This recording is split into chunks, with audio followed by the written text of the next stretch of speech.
On the campus of the Fitch Falcon High School here in Groton, Connecticut, we are ready for some 7-on-7 football, and we're going to lead off with the Lineman Challenge. We're going to start off with the heavy bag carry here as Game Day brings you high school football. Of course, Game Day is brought to you by the Burns Agency.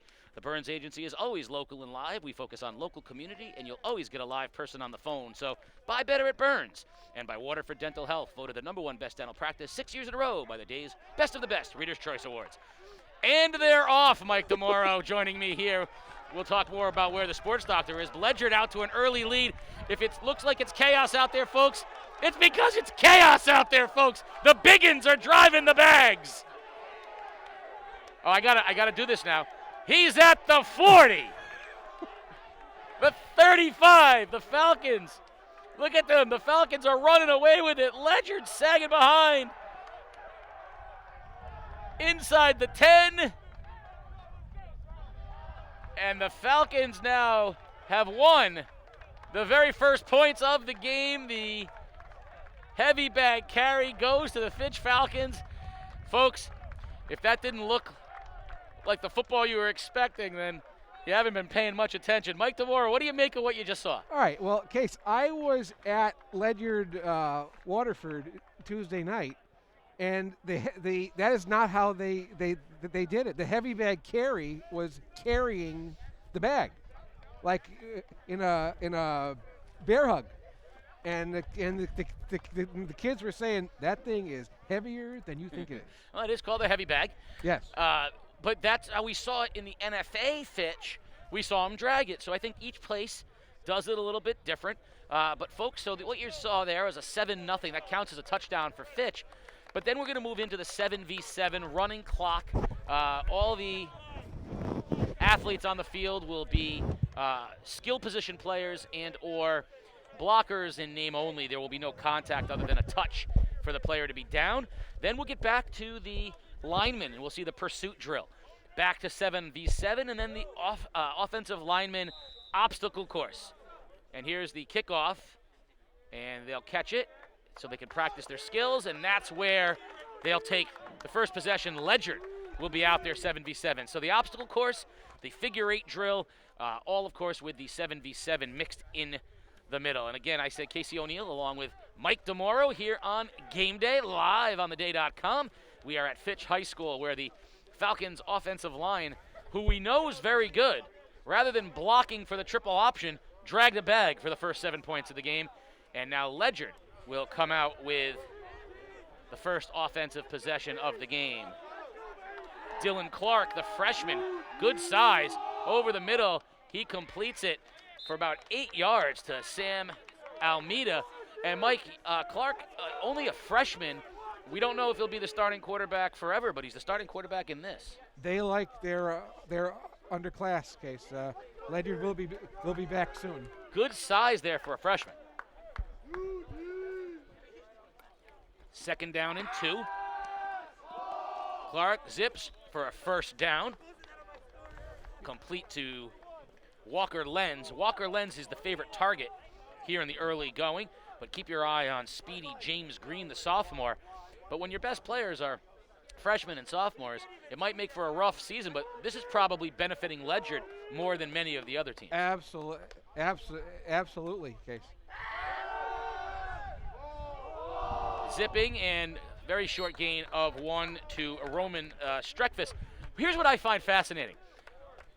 Every time the ball's snapped, everyone yells, pass! Yeah. There's no other thing they can do. It's football. Hey, we should remind everyone, Case, that the quarterback has 4 seconds to throw it. Yes. There's no rush, but he does have, and it's the white hats. He's counting.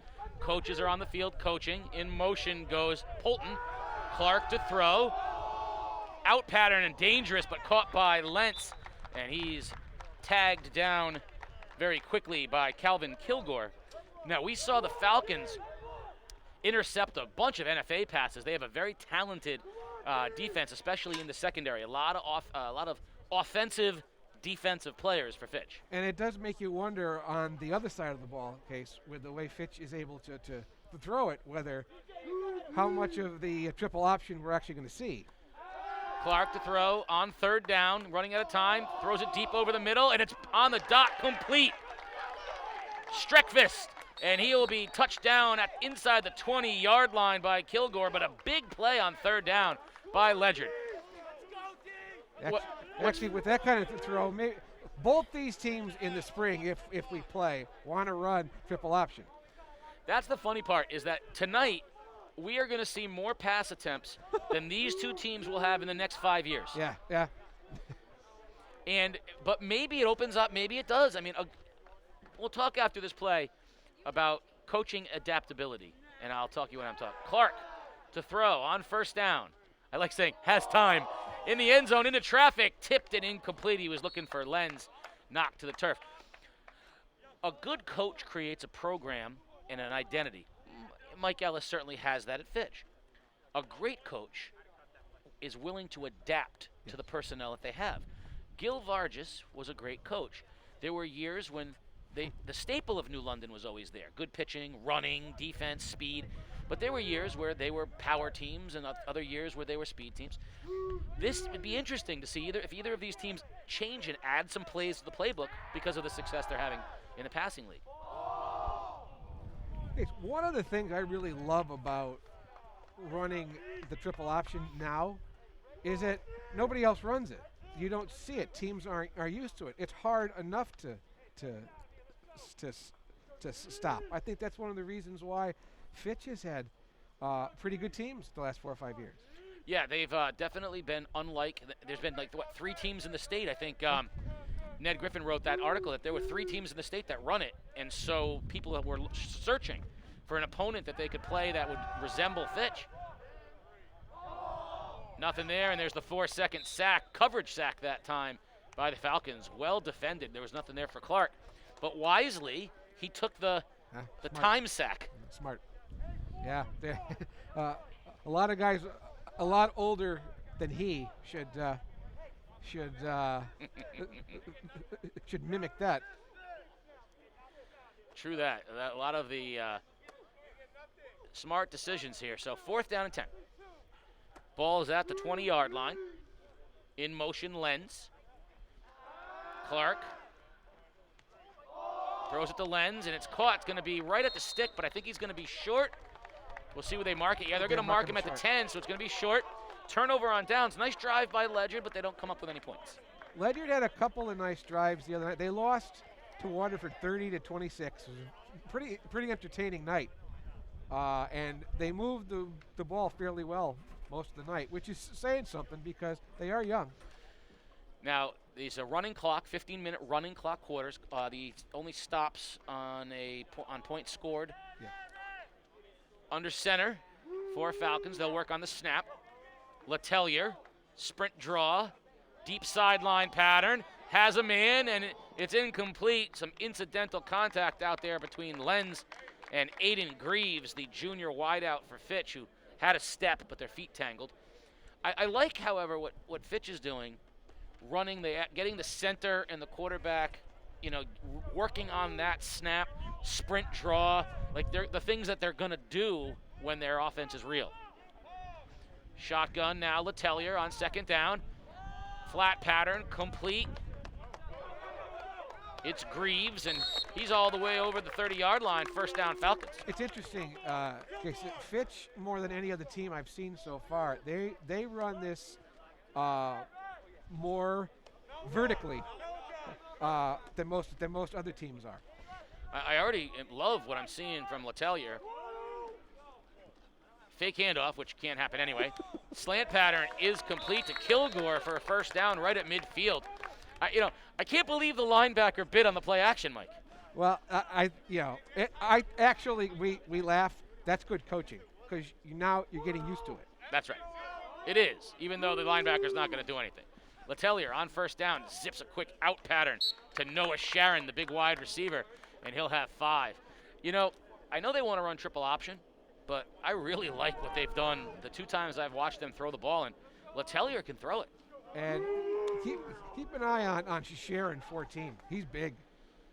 Deep ball, well thrown, has a man, it just overthrows Malachi Maddox, the sophomore, streaking down on a post pattern. But, You know, the Letellier name, and I'm hoping this is the last of the Letelliers because, of course, even this poor lad, even Josh Letellier, gets called Ledyard in homage to his older brother Luke, who I've butchered here on game day. Out pattern to Sharon right at the sticks will move the chains. Of course, having called Luke Ledyard in a game which he caught 12 passes for 100 yards, 2 touchdowns, made 6 tackles. Poor kid was stuck with the name, but his brother Josh can really throw the football. Sprint draw, has his man deep in the corner, open and dropped. Had Thomas Williams in the end zone. He couldn't hold on. He was pretty well covered by Jackson Polton, and it'll be incomplete. I like the idea of rolling the quarterback out because he gets to see the field a lot differently than he would if he were standing right in the pocket, as it were. You know, all of the Ledyard routes are underneath. All Fitch is really, you said, they're really looking to go vertical. Oh, it's a great out route thrown right there, complete at the sticks to Aiden Greaves. But without, all the linemen and the pads and all these other, you can really see the plays develop. That was a great out pattern by Greaves because they've been pushing vertically so much. He cut that route off, first down. They'll mark him actually about a foot short, so it'll be 3rd and short.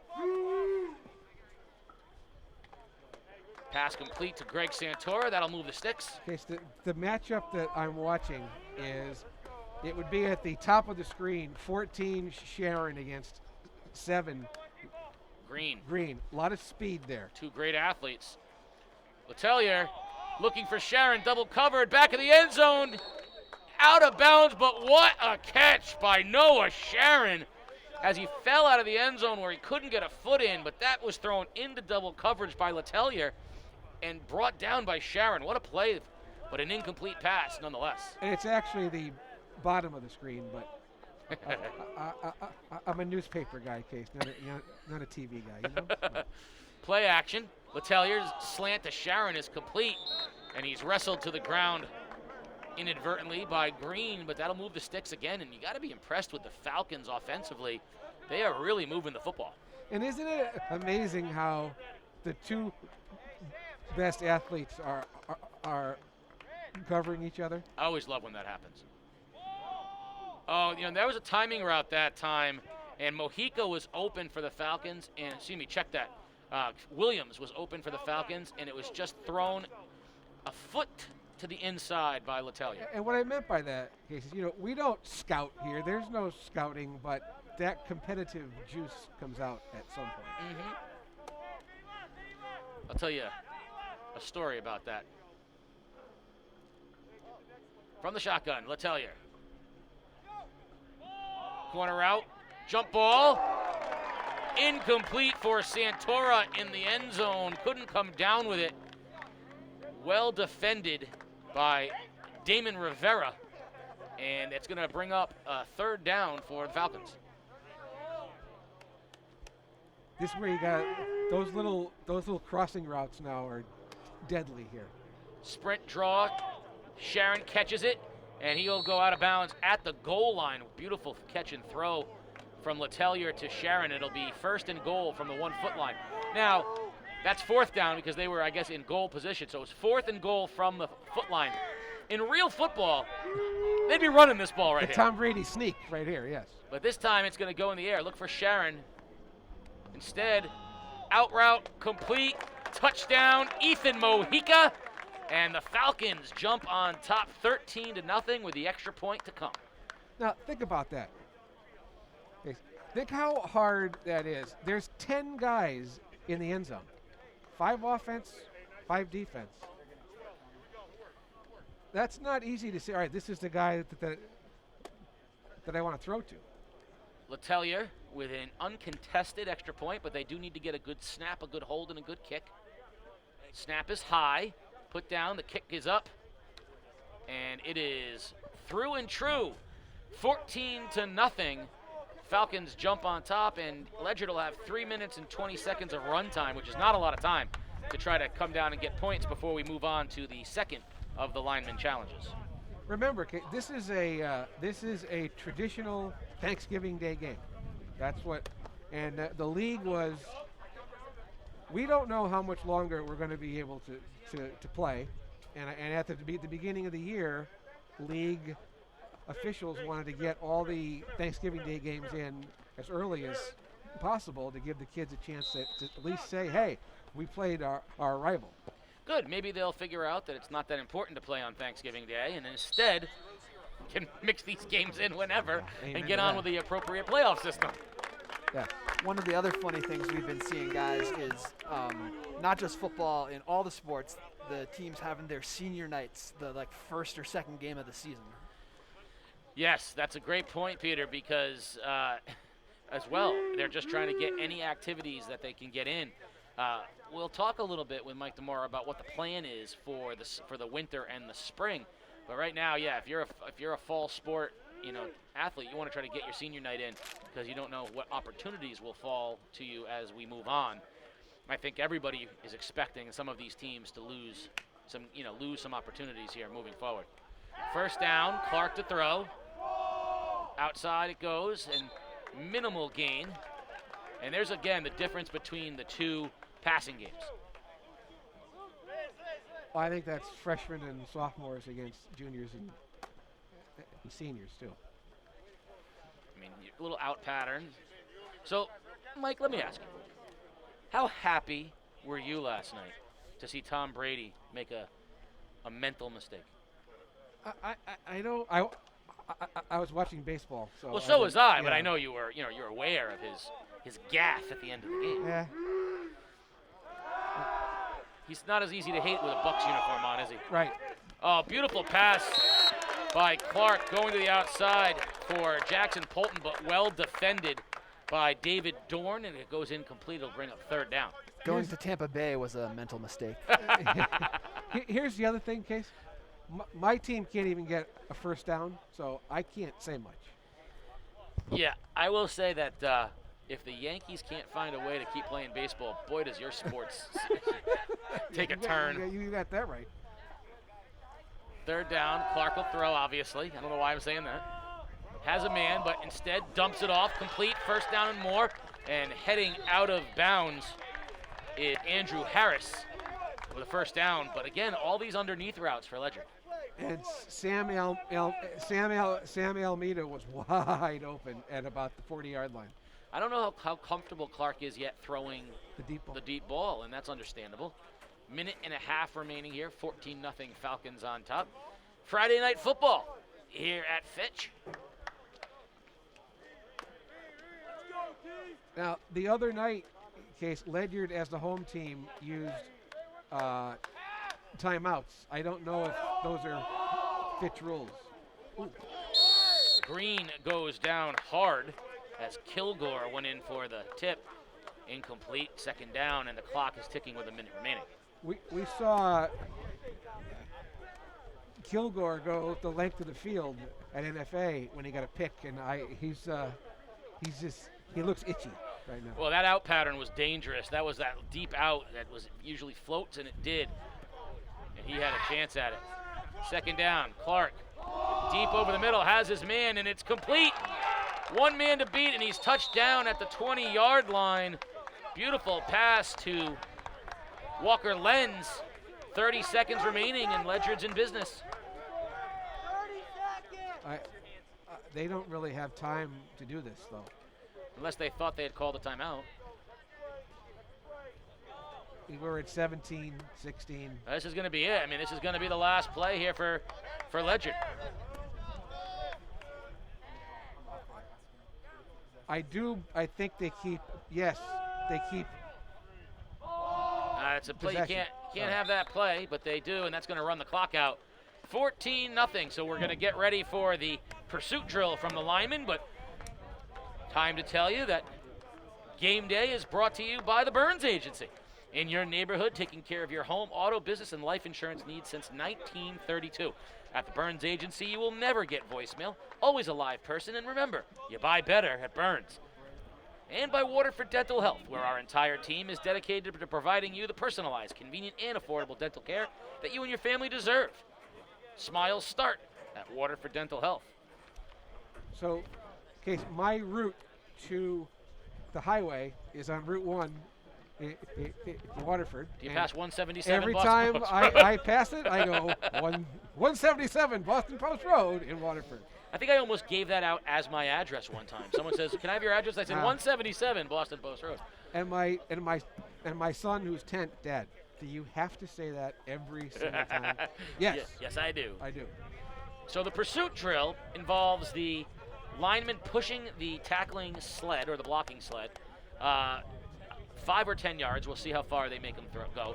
And then once they do that, they have to pursue down a vertical line, touch a coach or touch a bag, actually, touch a bag that's stationed for them. We'll see which version they do. And then the next person gets to go, and whoever finishes it faster, it's like a relay race, so to speak. Whoever finishes it faster wins.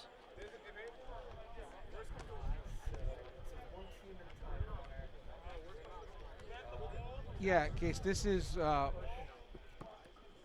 one team at a time. It looks like Fitch is going to go first. So Fitch will go first, and they'll be timing their alignment. And it's clear from the time that from these events that we've watched, the kids are way more into the lineman stuff than the 7 on 7. They love this. They do, and it's a chance for the linemen to, get the spotlight more so than they do even during normal football. Tuesday night, Case, I watched a tug of war between Matt Scarpa, 72 for Ledyard, and Jackson Harshberger. That's a great matchup. It was great. Scarpa won too. Harshberger must not have sat well with Harshberger. He was not happy. Yeah. Well, when you're the kind of beast he is, both as a wrestler and a football player, you don't lose tug of war. And he came back bigger too. Oh boy. Good luck bringing him down. First lineman pushes off. That's Trey Johnson. So Trey Johnson first up, push, and pursue. You can see it's not as easy as it looks. That was Noah Brown. Next up, 76, Landon Huffstickler. He's a veteran lineman, is Huffstickler. Look at that, bang that sled. That's good form right there, and pursuit. Ooh, we like him. That's Huffstickler. He's a good player. Brian Toussaint.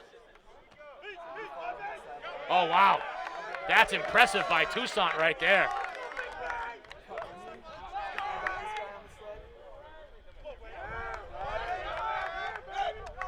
Big Ray Jimenez. And the time, that's an impressive job right there. I got to tell you, there's some impressive athletes down there for the Falcons. Case, I'm going to say this now. I'll wait till... Here's your guy, Scarpa, the sophomore. Yes, sophomore. Where do you see him kick, too? I can't wait. Mark Mosley. A little bigger than Mark Mosley. Look at Scarpa pushing it easy. That's a sophomore down there, tripping, stumbling.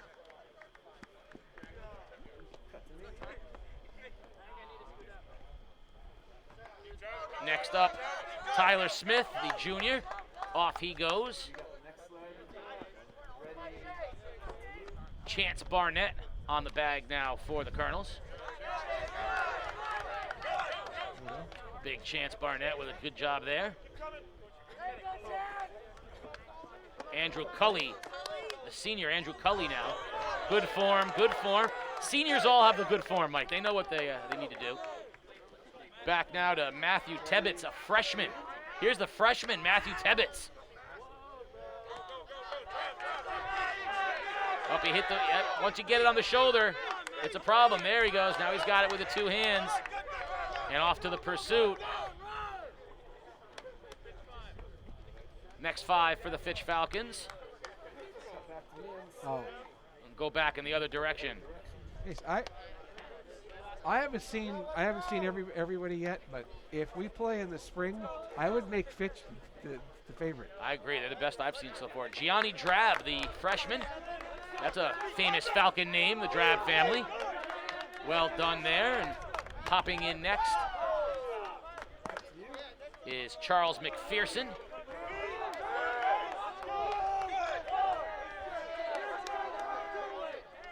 Next up, Thurman Banks. Oh, that's well done. Oh, not Thurman Banks. That's Andre Portillo. That was well done by Portillo right there. Easy peasy. John Luthi, the junior, and we'll finish it up with Avery Rivera.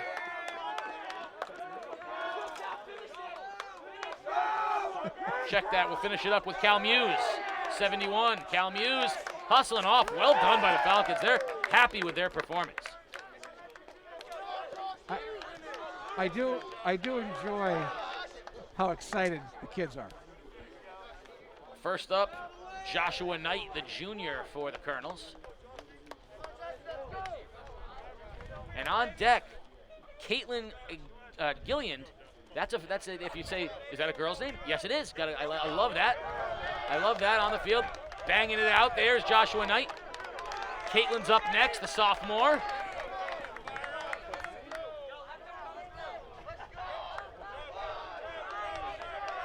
Drives, no quit there. Drive it.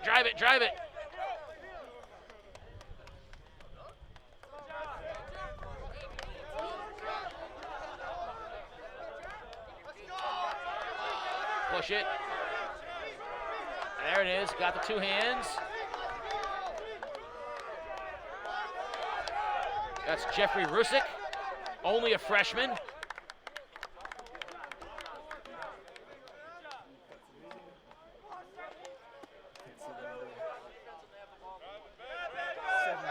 Benjamin Rusick, also a freshman. And your final will be Cameron Barboza, sophomore. And then they're going to tell us who won, Mike, and I have no idea how to know who did. Well, if they're going by time, I would say that Fitch won. Yeah. So it's they got to get it 5 yards. And there it is, as Barboza finishes for Ledyard.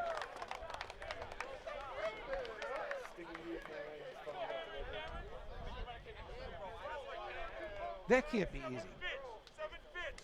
7 for Fitch. Okay. So the Falcons jump out 21-0. Now, I believe Ledyard will take over deep in Fitch territory. Oh, so they'll get the possession where they had it? I believe that's the rules we were going with the other night. We're just gonna flip the field. I think every school has sort of a different. Now, it's going to be interesting. We have to not only name the Waterford Dental Health player of the game, but the Smiles Start Here play of the game. And I can't imagine how you name a player of the game. How do you not name the quarterback? I mean, in a passing league. It's hard to do. It's going to be hard to determine. Maybe it'll be a lineman. Oh, I'm going to try really hard to make sure it's a lineman, even if I have to create my own award for one of them. Well, guys, if we were doing that first game, NFA and Fitch, it would have been a defensive back, or it would have been Big Joe Click winning the sprint. That's true. That's true. Because I did not hear the field louder than when Click came across to win the figure 8. I got to think with the obstacle course, the figure 8, you still got a chance. Tug of war, though, would definitely provide the opportunity for the play or player of the game. I got to imagine when he beat Harshberger, that had to be one of the biggest moments of that game. And he beat him quick too. Well, tug of wars are usually won off the jump, much like a arm wrestling competition, Mike. If Keith were here, I would have challenged him to an arm wrestling competition in between the quarters. Nice play by Sharon on the outside, knocking that one away. It'll bring up 4th down for Ledyard. Did you miss Keith? No. Nope. And the sports doctor, if you're listening, Mike, it's great to have you here. It's a pleasure to be here. Yes, it is. Wally Pipp, right? That's what I said the other night. I said, Keith, do you know the name Wally Pipp? Speaking of great baseball legends, we should. I'm going to take a timeout here. After this play, Clark to throw deep over the middle, has his man. Touchdown, Colonels. Walker Lenz on a rope from Dylan Clark. First points of the game for the Colonels. Walker Lenz is pretty good. Yeah, This just in. Yeah, he's a good player. Yeah, he's a good player. He caught one or two the other night too that I saw. Now, what does your tackle do when that touchdown is scored? He goes out to kick the extra point. So here's Matthew Scarpa, the sophomore kicker, going Matt Mosley style. and kicked it off the field house. Mike, you said he had a big leg. I thought you meant he literally had a big leg. He just kicked that thing off. You know what? He's trying to kick it off the field house. He was only 2 steps behind the ball. None of this 5-step soccer style thing. That would have been good from 50 yards. That's what I'm telling you. That's outstanding. 21-7 Falcons. The other night we talked about the great Eddie Van Halen, and we talked about his passing. Well, today a Yankee legend passed away, Whitey Ford, and I am a self-proclaimed Yankee hater, as you know, but there are certain Yankee players throughout history who have resonated and made their marks with me, and I will say that there are 3 Yankee players who I have met personally who I found to be completely enjoyable to be around, and Whitey Ford is one of them. One of the great gentlemen in the game of baseball.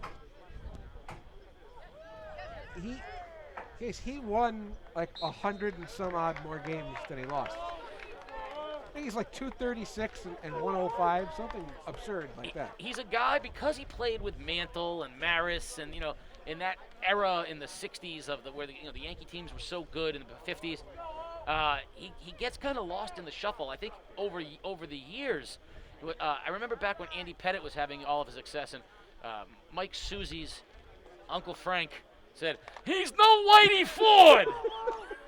Yeah, well, he sounded like every uncle I have, too. Well, he also told me that I'd have to sleep in the car. Deep pass, and off the hands. Well thrown. Off the hands it goes of Malachi Maddox, but Letellier put it right on the spot. I once said how much I loved the movie 61, and how Mantle may have been the best athlete player I ever saw.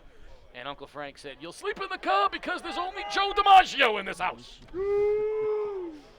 The greatest ball player, don't tell me Mickey Mantle, Joe DiMaggio.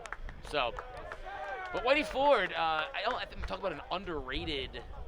If it's possible to be that good, to be a Hall of Famer and be underrated, I don't know if people can appreciate just how fantastic Ford was. And his greatest contribution may have been keeping the sanity and health of Mantle for as much as he was able to. I mean, he was the leader of that team, the quiet gentleman leader of those teams. And nice to run him out there every 5th day knowing that you're probably going to win. I mean, he was outstanding. Sprint by. Letellier throws a rope to Greaves short. That'll bring up 3rd down. Josh Letellier is going to be pooped by the end of this night. I'm very impressed with how he throws the football, though. And I don't know that he was intended to be the quarterback of this team going in. I mean, I don't know what Fitch was looking at. Coming off of last season. Deep ball. Look at that arm strength. Wide open is Sharon, and he's got him at the 30-yard line, and it's dropped. I think Green came back, rather. I think Green came back and got a hand on it, but that was a great route. And maybe a little late on the throw by Letellier, though he put an awful lot of oomph on it. Well, Case, if that ball was under to throw, and if that ball was thrown a little better, that's 6. That was beautiful. I mean, great arm strength. What time is the Yankee game on? 7:10. But why would you want to watch that with this on? Well, because I want people to tune in to the 4th inning of the Yankee game, because this is far more exciting. And we found the one thing that Letellier does not do well. That punt. I don't know. We'll see later. But that punt was not his best effort. It goes out at 45-yard line. That kind of punt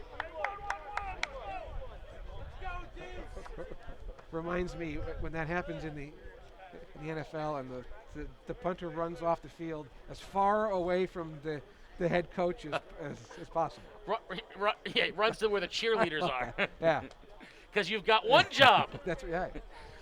And there's a lot of big, angry men who don't like it at all. Well, that turnover on downs, or a punt as it were, and now Ledyard back in business. Wide open is Lenz, and he's going to sprint down the sideline before he's touched out at the 30. And how does Walker Lenz get that open? That's our new guy now. Walker Lenz? Yes, he's good. There's a joke to be made about how he was really upset because there's no contact. Yes. That's very nice. Thank you. Contact lens. I may recycle that. That's going to be his nickname, though. Contact. It's going to be called Walker Contact Lens. Clark from the shotgun for the Colonels on first down. Out pattern, and he's got him again at the 15-yard line, his Lens, for another right at the stick. So if they give it to him, it'll be a first down. If it's short, we'll see. Nope, second down and 1. Hey, at some point, Wyatt Crawford, who keeps coming out of the backfield, number 33, is wide open, and there's not anybody within 20 yards of him. Just a simple little wheel route would work. Oh, and there it is, on cue. Great play, first down to the 10-yard line. Down. Yeah, I mean, he had been, Kilgore was actually, I think that's, yes, Kilgore was actually closer to him on that play than he had been on the. Peter, our broadcast isn't being put into the headsets of the Ledyard Colonels coaching staff, is it? Oh, I gotta wonder. Normally we have the coaches up here on their headsets, and they're not doing that this year. So the only thing that I want you to do is tell Keith that I just did that. I'm going to. He hasn't gotten one right. Well, neither one of us has. Though. Back of the end zone, triple coverage, tipped and intercepted in the end zone, and he's going to run it out. Intercepted in the back of the end zone, Malachi Maddox. That pass was thrown into quadruple coverage. Thomas Williams got the tip. My new favorite player. Yes. My new favorite player, because I think anybody that stands up with the courage that he had that day to say what he said was, you get my vote. Over the middle and intercepted in the other direction. Picked off by the Colonels. Samuel Almeida with the interception, and that's the first poor choice from Letellier tonight. I have to say, I like Ledyard's spunk. Now, they haven't been good in the last 2-3 years. This is just different here. It has been, well, I mean, it's funny because you wrote something and I actually laughed. You wrote that Ledyard is on its how many coaches in how many? Sixth coach in 54 years. Sixth coach in 54 years. How many in the last 5? Yeah, right. Right. I mean, since Bill Mignol and Jim Bunicor, I mean, they went to two of the 2 greatest coaches in their history, and then they just haven't been able to keep a guy. There's a flat route. It goes. Beautiful juke, Harris, and shoved out of bounds at the 10. So, their new coach is Mike Siricchio. He's a 27. He's a Springfield College grad, and he wants to run the option as Springfield has for many years. And I think these guys are on their way back. Of course, we mentioned the great Jim Bunicor, the great coach, and now athletic director at Ledyard, is a Springfield guy. And so there's a connection there. Yeah, Case, those. I don't know if this is the case in every college. I think you find it at Wesleyan. I find it where I went, and those Springfield guys very loyal, very loyal grads. And I have a theory about it, and I'll talk in a moment. You're obviously BC, the biggest of the 3. Corner route, double coverage, thrown up in the air, and is it brought in? Touchdown, Colonels.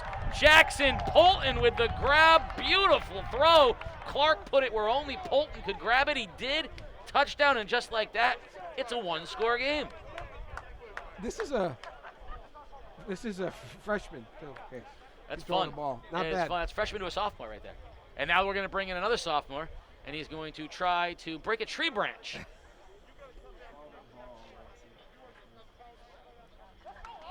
There's your snap. There's your hold. Bring the thunder.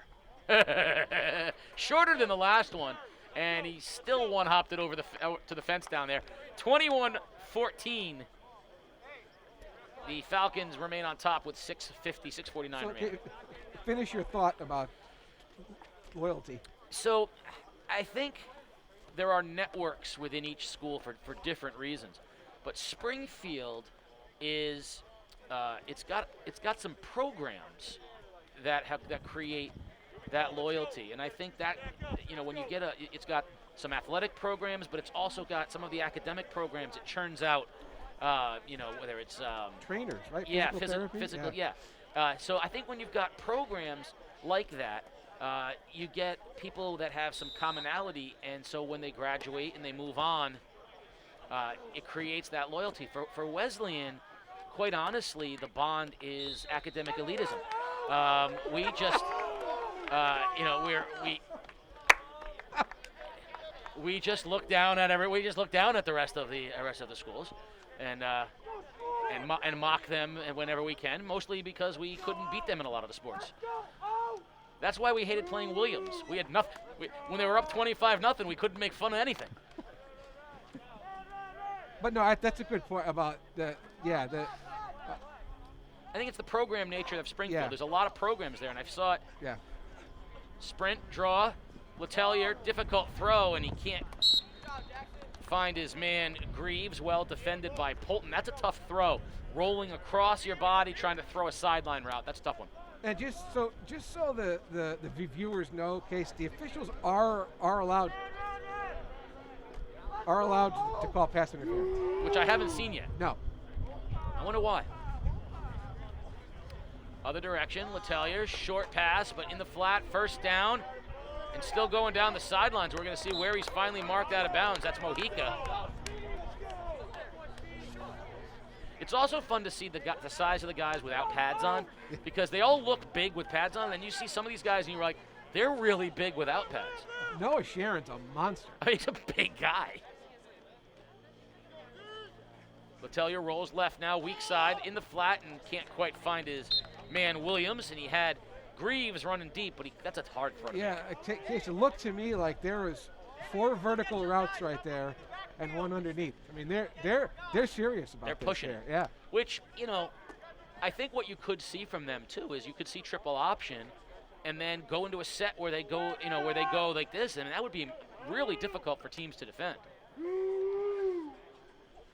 Letellier, time, deep ball, has his man open, underthrown, but caught by Williams. And I mean, these guys are running free. I mean, it's not Letellier's fault that he can't throw a ball 75 yards in the air, but I mean, they're running deep downfield.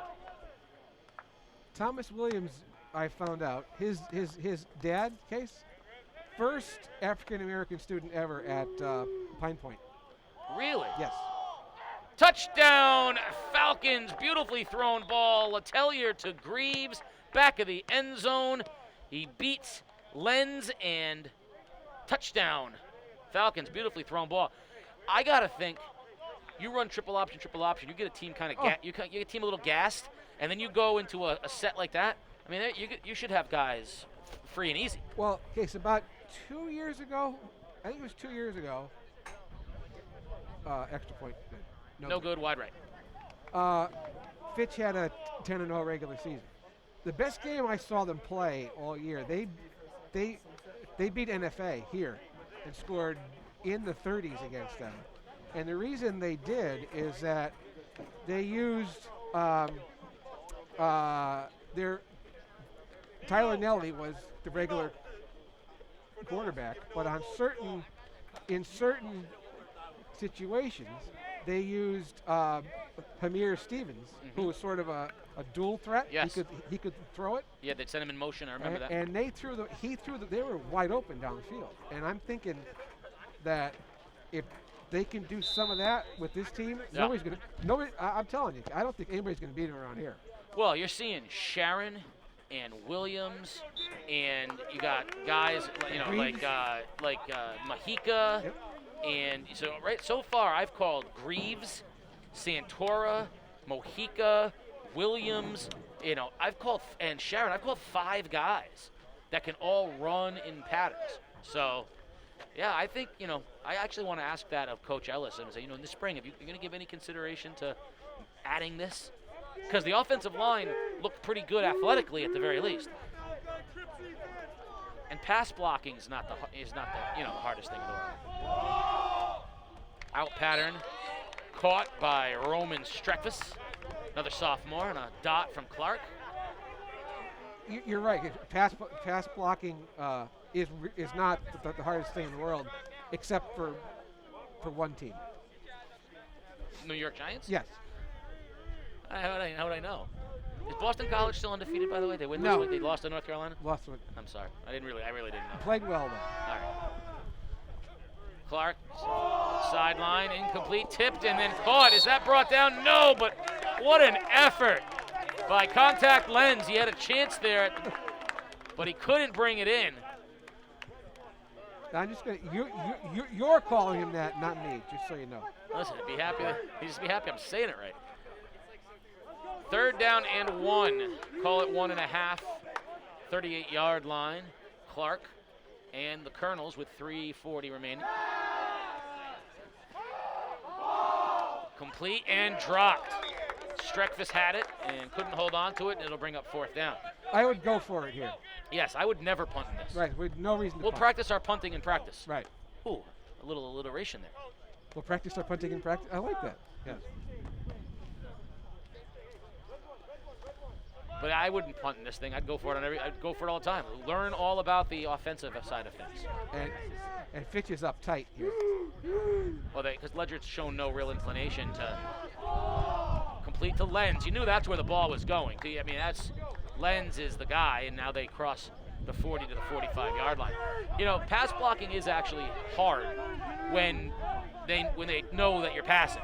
But that's the thing. I mean, if they go triple option and they beat people up, and then they drop into they split everybody out from that same formation, and all of a sudden Letellier's in the shotgun. Yeah, that's easy to pass block. And they can still run out of that too. Yeah, Case, you hear coaches say that all the time. We want to pass when we want to, not when we have to. Well, because when you get those great pass rushers, when they know it's a pass and they can dig their heels in, and that's when you get in trouble.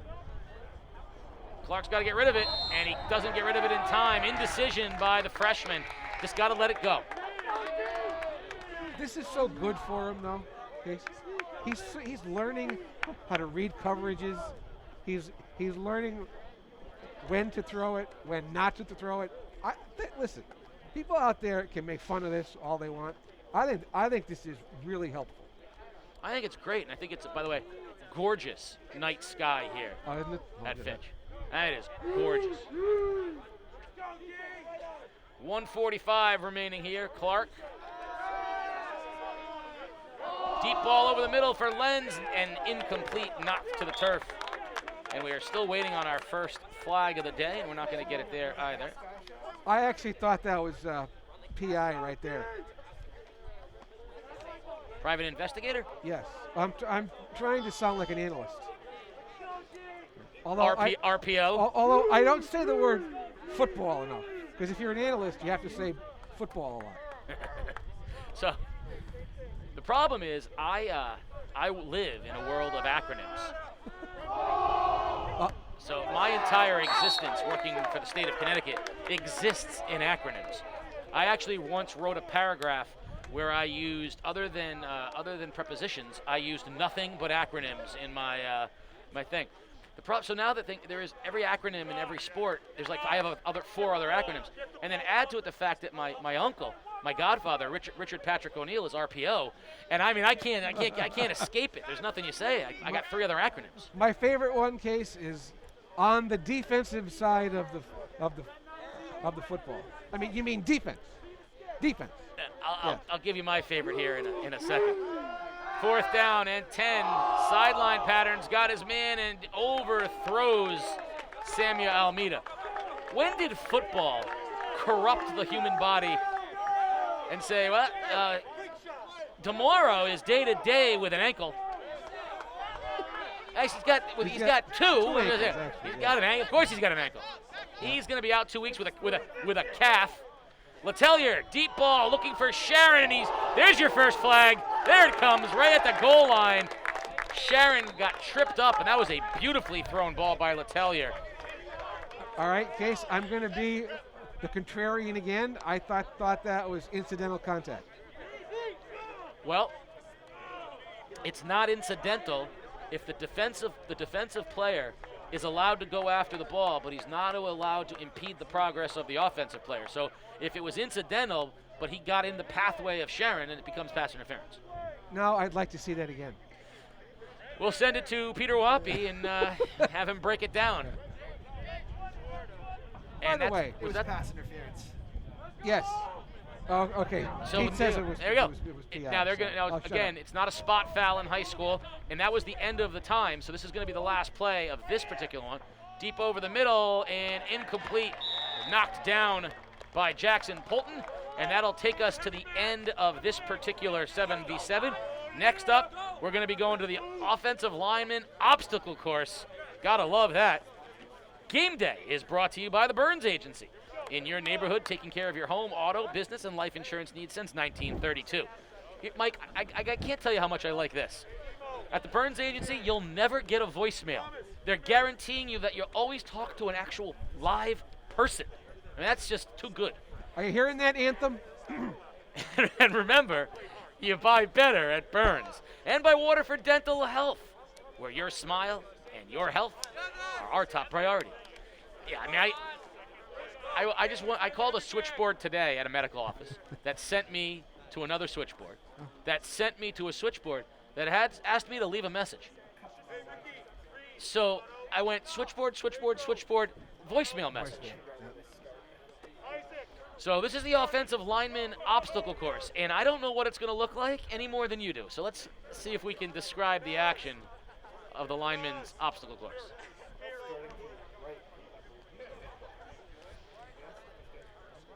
Well, I see 2 bags. I see bags.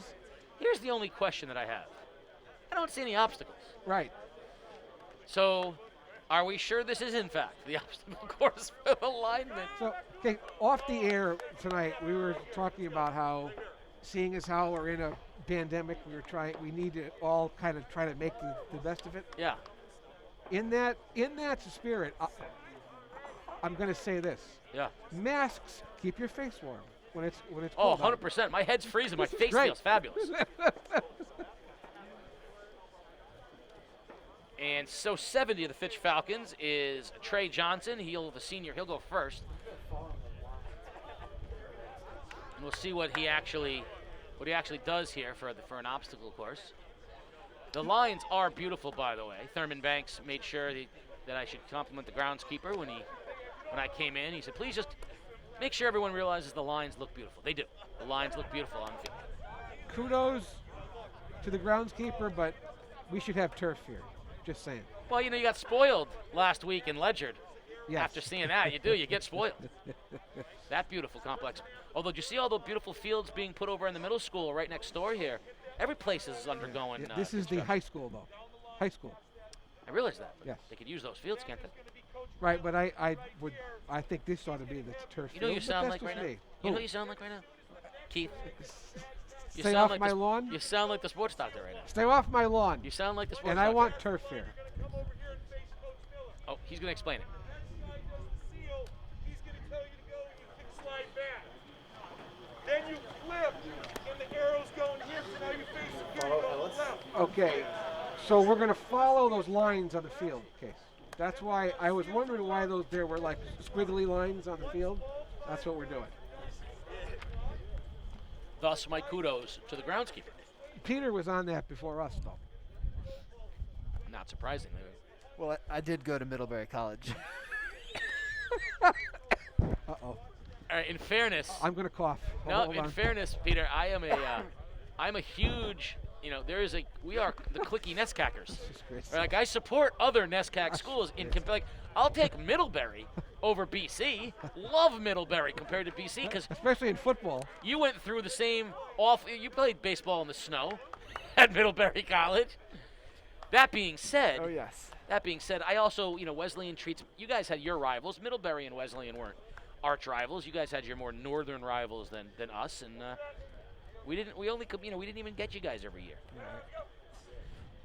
All right, so there's first lineman up is Trey Johnson, right? Next lineman comes up, and we're hitting sleds.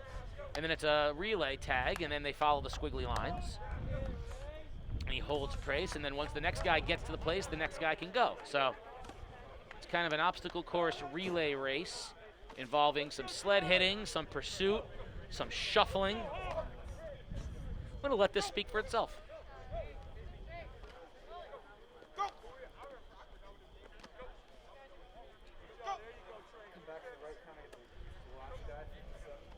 I have to say, Case, I was thinking more like Battle of the Network Stars here. Remember the obstacle course in Yeah. the Battle of the Network Stars? I was hoping for a moat. Something to climb, Yeah. jump over, Yeah. a hurdle. Something on fire, maybe? Yeah. Yeah. We got to work on this. Yeah, I mean, let's give it, you know. I'm not You going to must go have crazy. cones, It's right? You have obstacles. cones. I mean, You can run in and out of cones. at the very least, you know, give them a word problem. How about a high jump? Well, I was going to say that's high jump would be a great one. Hurdles. Hurdles? Or how about after the sled? Right now, he goes, if a train leaves Chicago going 35 miles an hour at 50 and arrives in St. Louis at 8 p.m., how fast was it traveling? There we go. All right, so my new favorite guy, you know, my new favorite guy is definitely I'm with you on Scarpa, the sophomore. Not only does he kick it 1.5 miles and play line, he's doing all the little things as a lineman right now. Yeah. He's doing the hand motions. He's doing all, and he's burning it out there. He is the prototypical big strong kid. Oh, absolutely. Yeah. He's a legend. Yeah. You saying he's a BSK, Mike? That's a He's a BSK? BSK. Big strong kid? Big strong kid. BSK. Yes. Come on, if we're going to get these Our acronyms acronym going. of the night. Yes. But, you know, Okay. I'm gonna, here. Matt Scarpa would make Bill Mignault proud. yes. Yes. Yes, he would. He's the kind of guy you want. Falcons up next. Bill would run 36 pitch right behind him.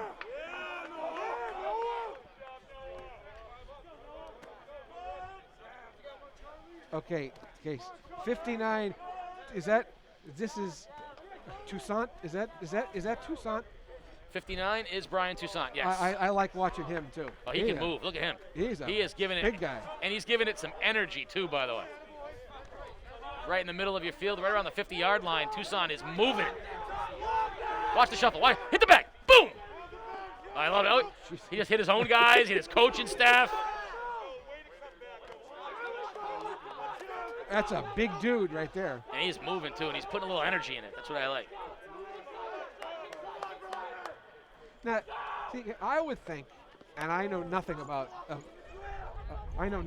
this, but if I were a college coach, that's what I'd be looking at right there. That kid can move.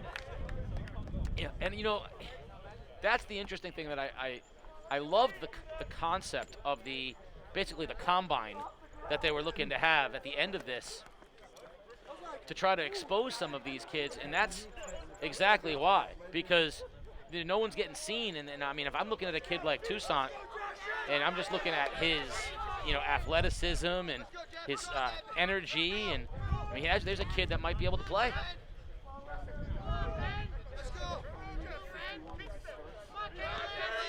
But here's the thing that is the best about this. So for those of you that are watching at home right now, many of you are probably a parent or a relative or a friend of one of the kids that are out there.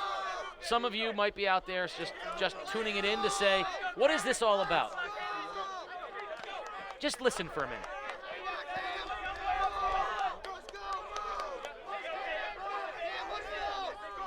You think they don't realize that it's a competition? Just listen and listen to high school kids cheering each other on.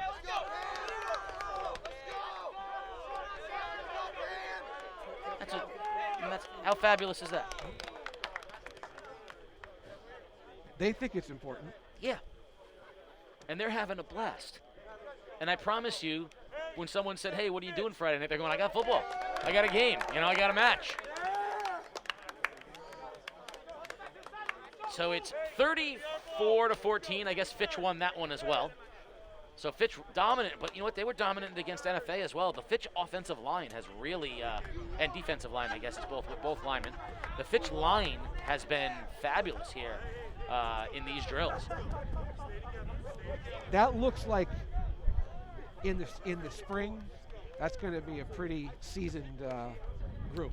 So let's talk a little bit about what the plan is right now, and we won't talk statewide.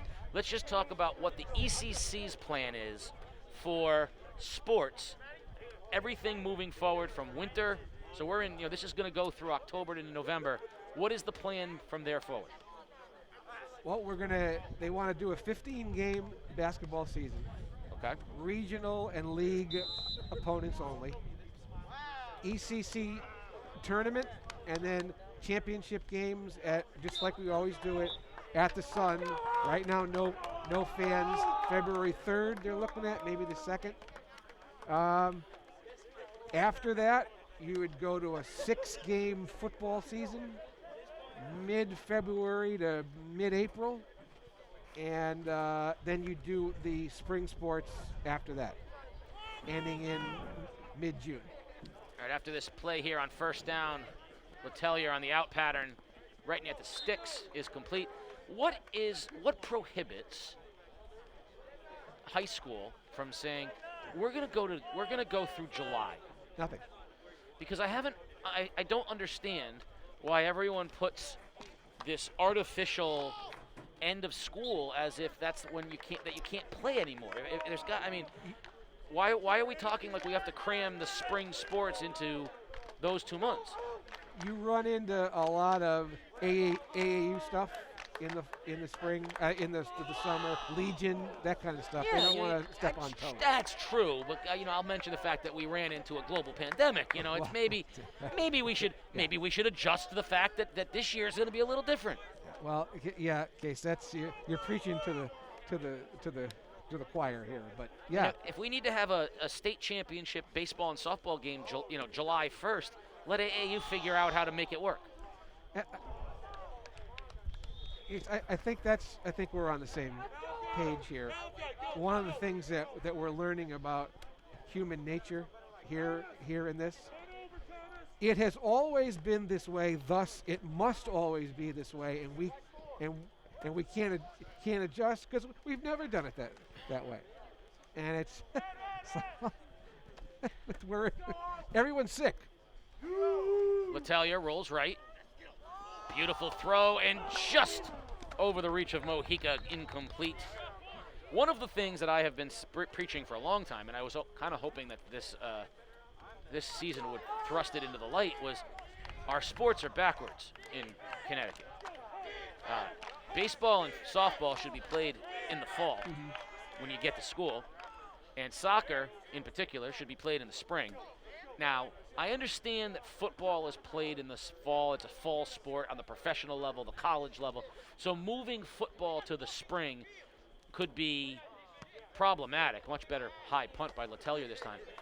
But the reality is that football, quite frankly, should be played. If we're talking about what's best, football should be played in the spring along with soccer, and baseball and softball should be played in the fall because the best weather is in the fall, and they're the ones that are dependent on the weather. You can play football on anything, you can play soccer on anything. So what you run into there is they don't want to make football, and they don't want to put football and lacrosse in the same season. So put lacrosse in the fall. Now you don't want to put lacrosse and baseball in the same season. Well, but no, they already are. You could play. No, you could do that. So switch. That's my point. I understand that football, and the problem's going to be that they don't, football's a fall sport, Mike. The NFL plays in the fall, college plays in the fall. I get that, but I don't see why baseball and softball aren't played in the fall. They're terrible spring sports. First of all, the spring in New England, pass over the middle, incomplete. The spring in New England stinks. Spring in Connecticut is the worst season of the 4 seasons. It's the worst one to try to play because at least winter they're smart enough to be inside. A lot of the people who make decisions at CIAC are a little bit older and set in their ways, and this is what we do and this is how we do it because this is the way we've always done it. But it's fun that while that's true, when I talk to younger people about it, they don't like that, the whole football. They don't like moving football either. That one's kind of cemented. But I don't know anybody that plays baseball, softball, lacrosse that doesn't think, yeah, it'd be great to play it in the fall. Because the weather's actually nicer. It's the best weather other than, it's arguably the best weather to play anything in. Right. But you have sports that are dependent on weather. The two leading ones are baseball and softball. Right. More so than almost any other sport. You can play golf in bad weather. You can play tennis in bad weather. It's not ideal, but you can. Deep pass wide open is Polton, and he's out past the 40-yard line. Nice ball. I'll tell you what, before I give Clark any grief about his arm strength, I have to remember he's 14 years old. I mean, he's throwing the ball awfully well for a freshman. And that's Polton's second really good catch of the night, too. Well, I'm preaching to the choir. I know you agree with most of what I said, but I was hoping that that this would get some people to see that there are alternative ways of going about the scheduling of the events that we have. Oh, there are. There are. It's just human nature. Lentz, he's been quiet, but a little 5-yard catch on first down as Ledyard trying to cut into this 20-point lead. The problem with this particular format is that if one offensive line is better than the other offensive line, it looks like they're going to win each one of them. Like there's no way for Ledyard to suddenly become faster and bigger and stronger, and all of these require the same skills. So you're giving like 21 points to one team.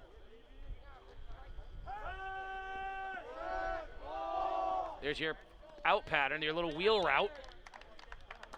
Yeah, Ledyard just ran 2x2 on each side and then just kind of threw underneath. That's open. Another sophomore, Wyatt Crawford. A lot of both teams have some youth, but Ledyard is young. But you know who has not caught a pass yet, Mike? Who's that? James Green. Speedy James Green, who was in the slot to the right. And he's got over the middle, incomplete. That should be a flag, and they're not going to throw it. That was touch on touch. Now, Green ran an out and up on the far sideline, and if Clark had the arm strength, he would have been wide open, but he would have had to have thrown it 60 yards. Yeah, in case I don't think that pattern would have been able to develop in 4 seconds either. He needed a little bit more time, but Green was going to be open. You're right. I think that's a pass Letellier might be able to throw, yeah. But Clark not yet. Lentz was running without the football, and that'll be incomplete. It'll bring up third down as we're down under 8 minutes remaining. You know, the one thing I forgot about too, about fall at night, is it gets cold. Yes. It gets cold, and I'm chilly right now. I don't have the hat on. I brought it. Do you need a hat? I have a hat. Or the goose down, or the goose down coat. No, I'm good. Thank you. Clark with time, got to get lit. There he goes. There's looking for Green, incomplete. Well defended by the Falcons, Thomas Williams, and that's going to bring up fourth down for Ledyard. Yes, I have to ask our friend Calvin McCoy, who's an assistant coach with Fitch. He's at the 38-yard line right now. Why he's coaching with a backpack? A lot of secrets in that backpack, yes. Mike. Yes. I have a question for you also that I want to bring up after. Clark here, fourth down play. There's that deep ball to Green. Green's got a step, and what a catch! What a catch by James Green. He went up over Calvin Kilgore and brought it down with a circus catch. Mark it down. First legit play of the game candidate. Oh, I think that's it. That was as athletic a catch as you are going to see. And when you get out down on the field, James is not that tall. He's not. That is a big-time athletic play. James Green. Kilgore was in perfect spot. And as you've mentioned, Kilgore's a ball hawk. Pass thrown behind. Here's what I want to know. I've watched Fitch calling both offensive and defensive plays through the use of color-coded cards. In this format, shouldn't the play have to be called by the quarterback in the huddle? Like, James, you're the bottle cap. You're gonna run. I mean, shouldn't it have to be? You're gonna go do an out pattern. Little hitch and go. Nothing there. Clark, incomplete. You know what Okay, there you go with that. Now, we love Calvin. That's one of the great guys ever, right there. But I don't get the backpack thing. I would. You got to ask him to empty the contents of the backpack out. Yeah, I'm gonna have to know what's in there. And what's in the backpack? And doesn't that get uncomfortable? It's like coaching basketball with a coat on. Well, I have a question for you. As pass is thrown right at the sticks, waiting for the signal, out at the 1 foot line is Lenz. How did they not give him that? But it'll be first and goal, Ledyard. Now, Calvin is a fitness guy. Yes, he runs his own Advantage Personal Training. That He's is correct. Excellent at what he does. How do we know that's just got not 40 pounds of rocks? Could be. I'm just saying, maybe he's got metal plates back there. That's his, maybe, he's constantly working out Calvin played here as well. on this field. Yes, Not this turf, though. right. Pains Mike tomorrow. Oh, we're going to get a penalty? No, no penalty. I don't know what just happened, but we're going to get a completed pass for a touchdown. Roman Streckfus with the touchdown for the Colonels. Did it not look like 6 different guys were moving in that time? Yes. Yeah, I don't get that one. That's one of those that should have gotten blown dead, but I don't know. All right, well, it's a Colonel touchdown, which means that my favorite time is here. It's time for Matthew Scarpa, Lord of Thunder. Here comes the Thunder. And no good wide left. How could you tell? It was too high. How could you tell? The kid can bang it 34-20. Fitch on top. So with 4:31 remaining, the Falcons will get the ball and a chance to put the offense back on the field. Of course, you are watching Game Day live on theday.com. Casey O'Neill and the sports doctor, Mike DeMoro. As we continue to bring you the best in Eastern Connecticut and local sports here. Football taking center stage tonight, the 7-on-7 and Lineman Challenge. The ECC was sort of on top of this early. Are other conferences doing things similar to this? Now they are, but the ECC was clearly first case. And I will say that the ECC was first in coming up with a basketball plan as well. And basically it was seizing on the Department of Health's classification of basketball as a medium or mild Moderate risk. Which stunned all of us. First down, Letellier. Out pattern, wide open. Mojica. And he'll get about 5 on first down. He'll take it right up before midfield. I mean, Case, if we have a basketball season, that'd be great. Plenty of time, Letellier. I say plenty of time. He has 4 4 seconds, seconds, yeah. every time. Yes. It's funny, so I'm going to bring Peter Wappy in. Every game, I ask Peter, what are the things that I say way too much? Because I find there's phrases I say over and over again. Peter, you think I say plenty of time too much, considering that I'm saying it even though I already know how much time he has?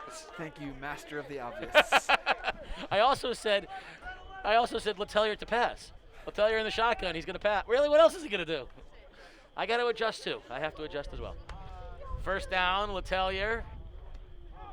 Deep ball, throwing into double coverage, and Green was probably the most open guy there, and he's a Colonel, as it was intended for Mojica, but it's incomplete.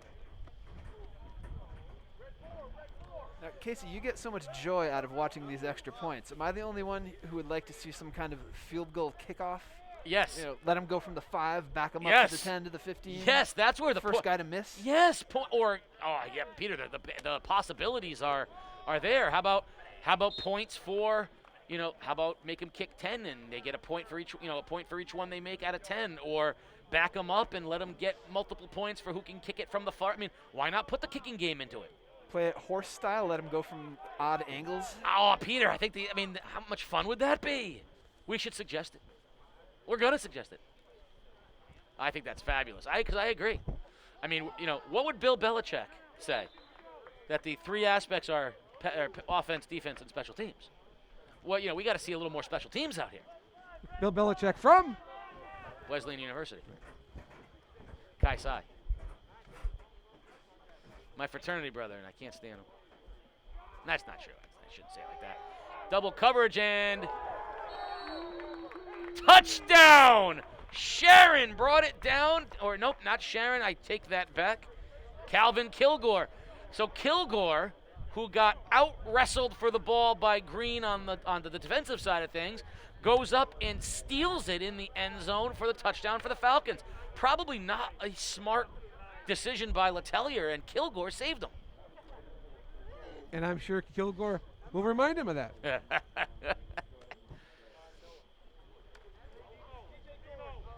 Snap is good, and the kick by Letellier is through the uprights. 41-20, the Falcons on top. I'll tell you one thing I do like about this. The over is a good play here because 21 points are getting awarded to somebody no matter what. You can't be shut out because you got the lineman points. Well, if I read this right, okay, Stonington beat New London 7-0 the other day in this. So I'm not sure. Maybe they didn't do the lineman stuff. Because that's not, sure. because that's not possible considering that there are. Maybe they didn't do the lineman stuff. Yeah, because there's 1, 2, 3. There's 4 lineman things, which means there's 28 points out there for linemen. At the very least, it's 14 all. I think they may have just done this. A 7v7? Yeah. Well, that's quite frankly discouraging. Letellier will boot it to Polton, and the Colonels will have 2 minutes before we move to our our fourth and final lineman drill, the figure 8. That'll be up in 2 minutes, and then we'll have the fourth quarter of football, and then I believe they let the linemen run a series or a play.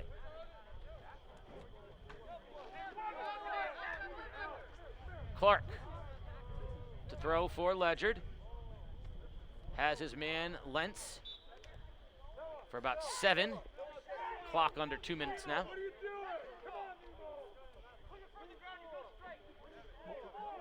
Mike Ellis is into this. Oh, yeah. Do you hear his voice down there? I can hear him through the. Mike Ellis would be into a badminton game and in the middle of gym class too, though. And I think that's. I think I just heard him say "darn" too. They're not playing with pizzazz. That's the problem. That was one of the great videos we've ever done. It is my favorite. I've told Peter it's my favorite video because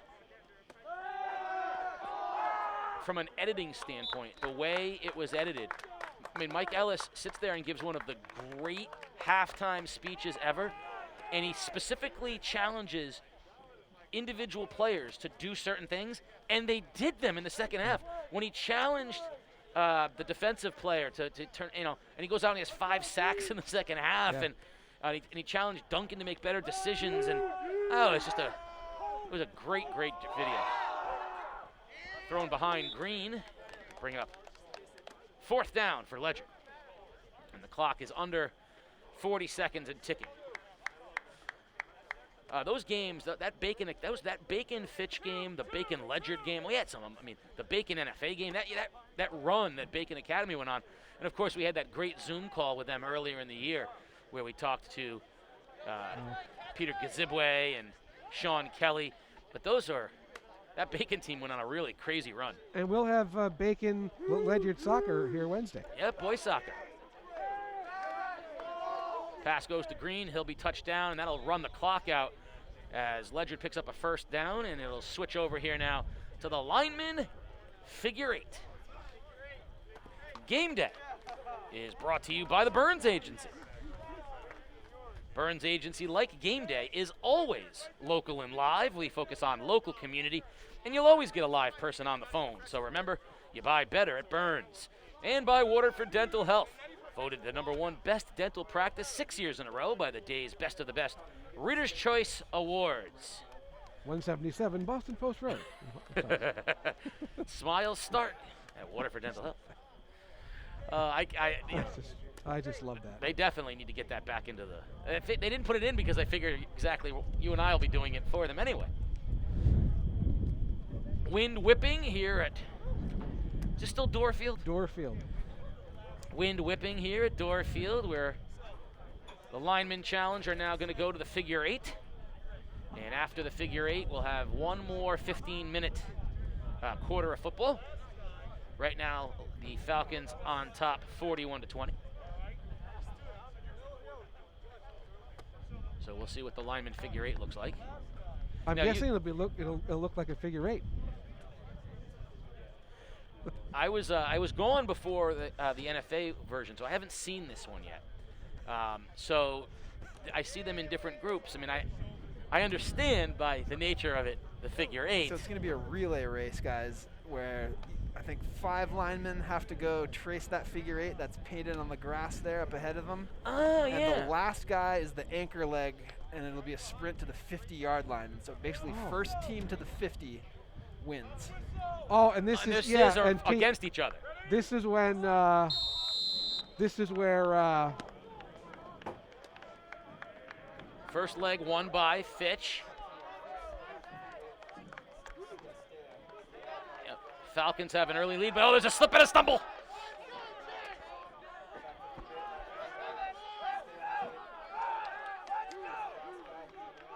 okay, we watched Joe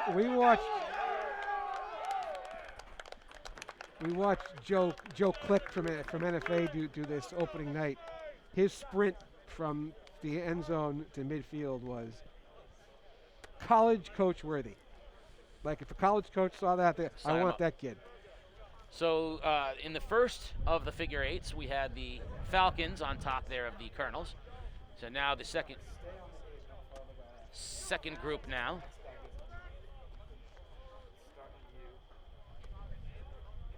Group 2.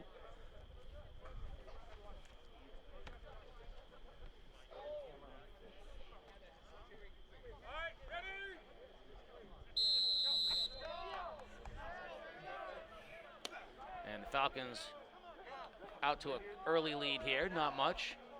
Ledyard a little bit closer, but now the Falcons have taken a half of a figure 8 lead. Now they're up to a full figure 8 lead.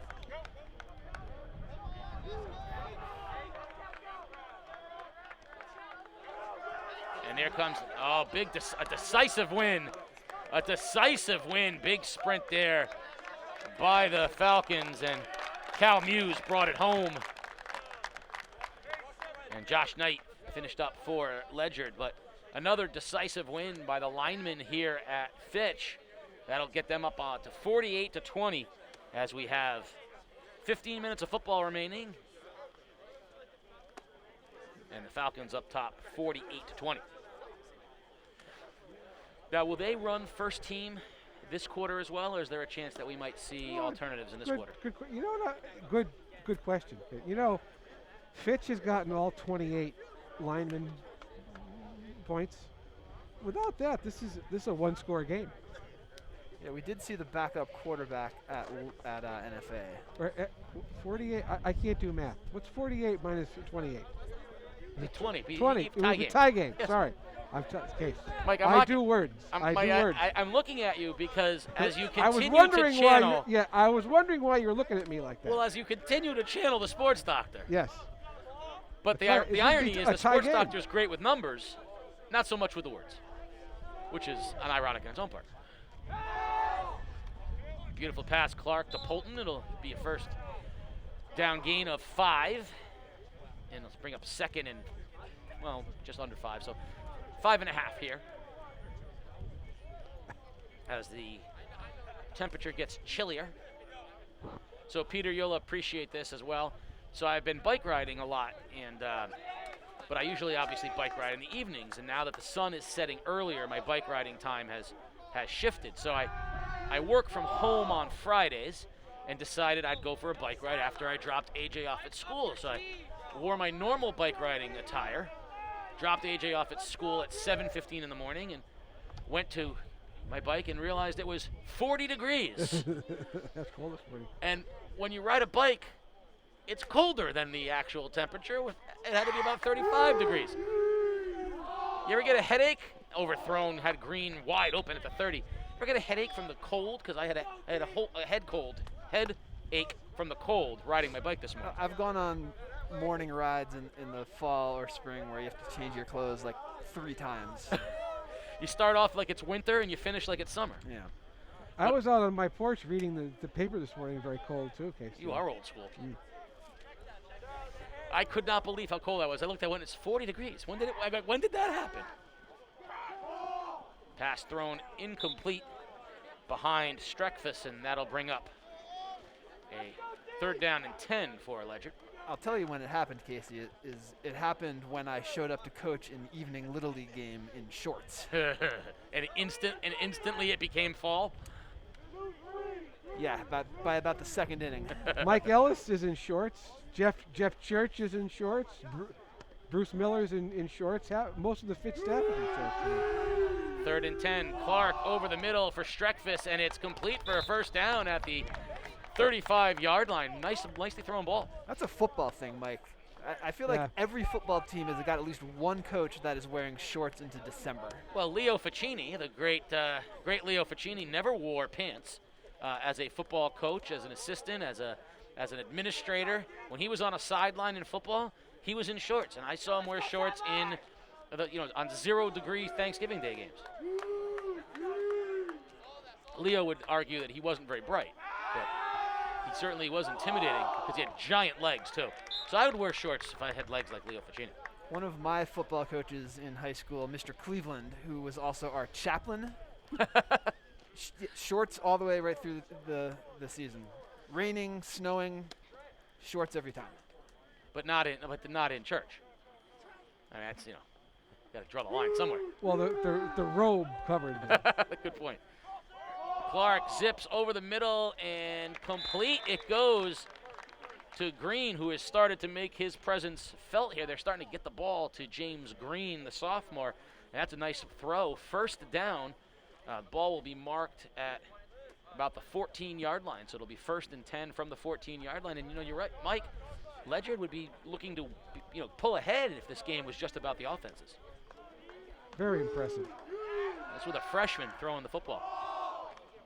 Incomplete. It'll be 2nd and 10. Now, are you the kind of guy that checks in on the Yankee score, or you do not want to know anything till you get home? No, I'll check in. Do you want me to? I mean, that's up to you. I mean, I'm a baseball guy, and I'm curious to see how Glasnow fares on 2 days rest. 2nd down and 10 for the Ledyard Colonels. 11 minutes remaining here in the ball game, and Clark will operate from the shotgun. Has the wheel route, doesn't look for it. Time's a waste in middle of the field. End zone incomplete behind Green, and it'll bring up 3rd down. Well, no score, bottom of the 1st. Tampa has 2 on and 1 out. Against Garrett Cole, pitching on short rest for the first time in his career as well. But his short rest is 3 days rest. Yes. I'm still trying to figure out why Tampa's good. I mean, other than obviously a pitching staff that's got a lot of arms. Offensively, they got like one guy that scares me, and he's a rookie. Complete. It goes to Crawford, and Crawford will get down to the 5-yard line, where it will be 4th and less than a yard. Who do you like, Dodgers, Braves? Dodgers. Who do you like, Houston, whoever they play? Whoever they play. I agree. Well, because they won't be able to cheat, so you got to go with the they other seem to two. be doing okay without it right now.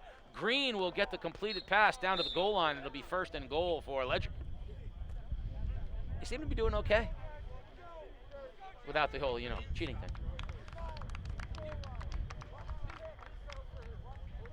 I don't think I'd be a very good manager, Case.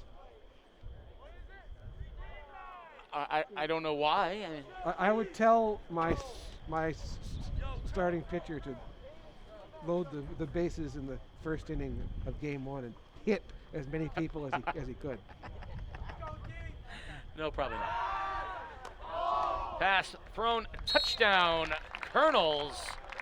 That combination has been there all night. Roman Streckfus, the sophomore, from freshman quarterback Dylan Clark, and Colonels inch a little bit closer. 48-26 with the extra point upcoming. And to kick it, of course, Matthew Scarpa, whose nickname is now the God of Thunder.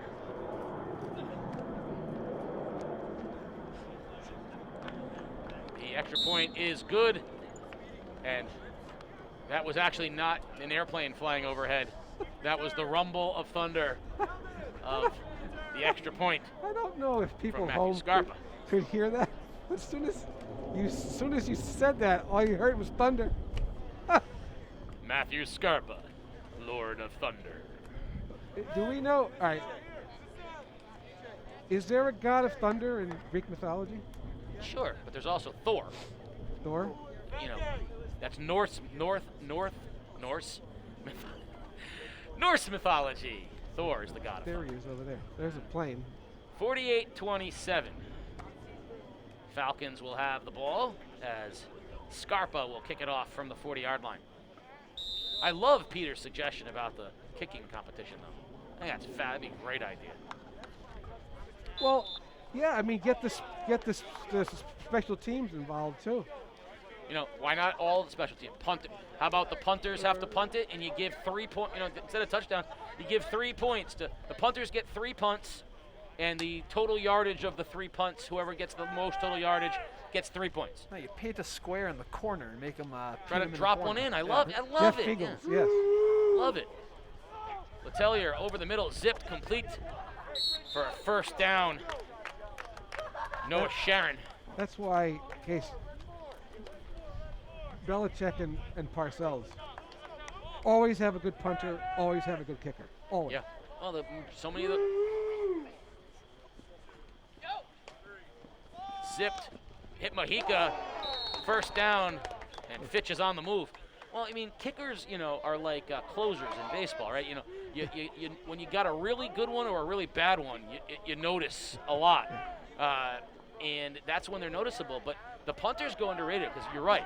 The field position battle that is won with a good punter is huge. Letellier, deep ball, looking for Sharon in the end zone. Touchdown, Falcons, and that was too easy. Josh Letellier with a frozen rope to Noah Sharon, the senior, touchdown. Okay, what you just saw right there, that is going to be too important a part of the game for Fitch to ignore in the spring. You would think so. What I don't want to see happen, and you know, certainly Mike Ellis is knows a lot more than I do. But what I don't want to see happen is them just go into that when they're down. You know, because then it loses some of the effectiveness. Right. You know, if they got down 20 points, sure they could go to that offense, but I'd like to see them incorporated. Man, they got weapons. I mean, they do. And Letellier, by the way, you know, for all the Falcon quarterbacks that we've seen, right? Whether it's Robert Duncan or Tyler Nelly, I mean, they've had a lot of good quarterbacks, right? Has any of them had the size and arm strength of this kid? No. And you just think, as we've been saying, when you run, if you can incorporate some kind of a passing game into the triple option, the only way you get stopped is if you stop yourself. I agree.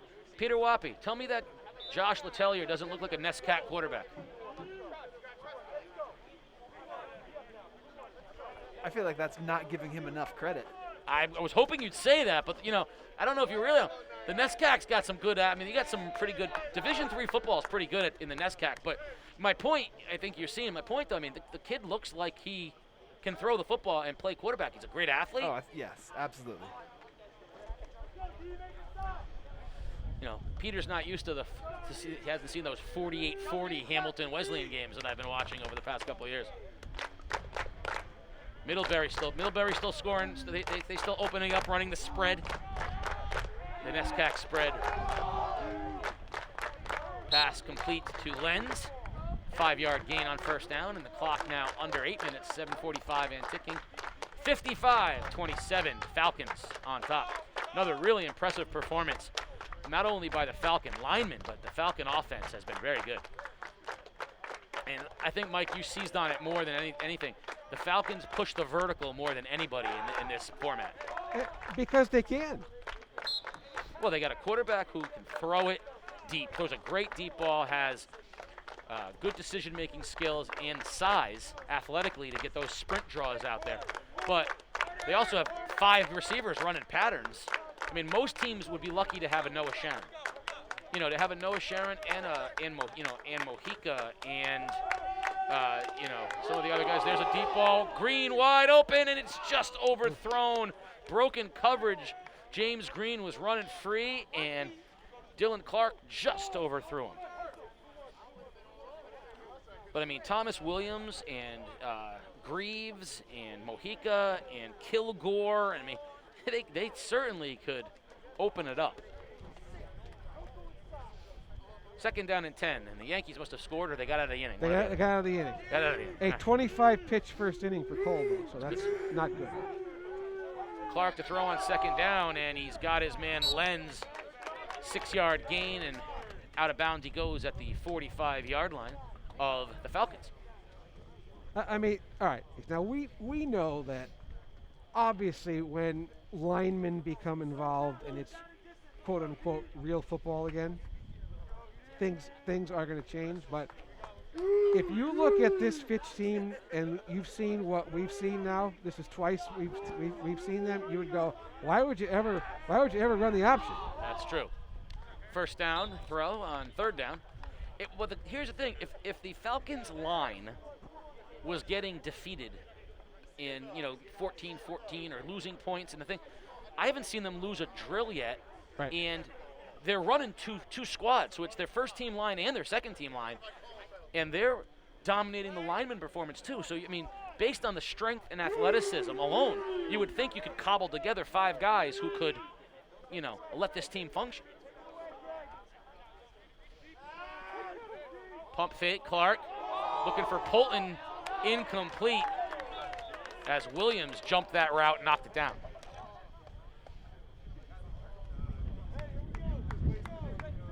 Five minutes.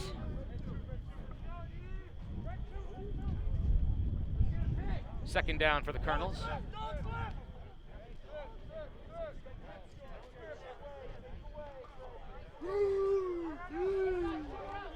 Clark airs it out, looking for Polton, overthrown at the 10-yard line. Good coverage out there by Sean Beebe, and it'll bring up 3rd down for the Colonels. What I like most is that despite incomplete passes like that, the clock still runs. Tick, tick, tick, yes. Tick, tick, tick, tick, tick. Actually, it's only 7:30. That's not bad at all. No, but I mean, these kinds of things should be done in 2. You don't want these things going 4 hours either. 2 hours is a beautiful time frame.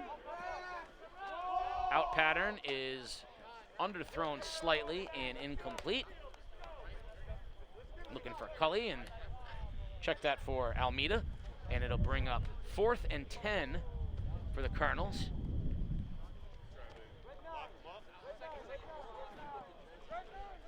Will Ellis go to the victory formation if they turn him over here and down? 4th and 10, Ledger. Clark, deep ball, looking for Lenz, and he brings it down at the 12-yard line. What a catch, Walker Lenz. And he's got it down to the 10, and we got an injured Falcon on the play.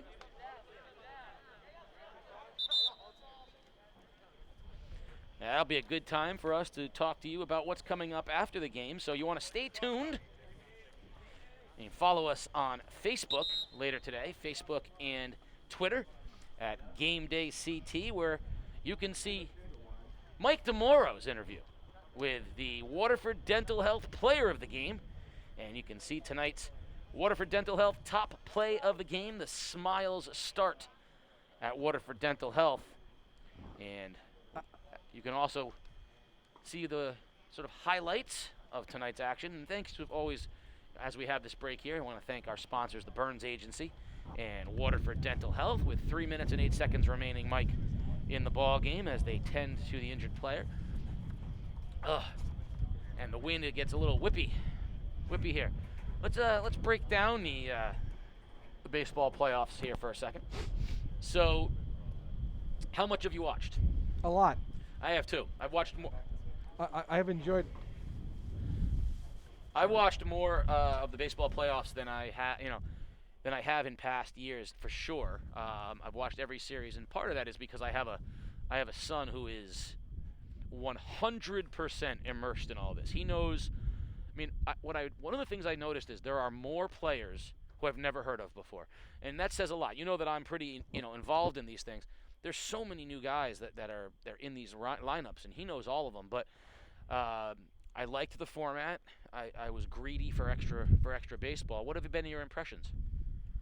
I hope we keep the 16 teams next year. That's what I said. This is fun. I love the little 2 out of 3. I love the 2 out of 3 series way more than I love the wild card game. I like the 2 out of 3. Yeah. And I love the no days off. They won't keep that, but I love the no days off. Well, it does require more strategy.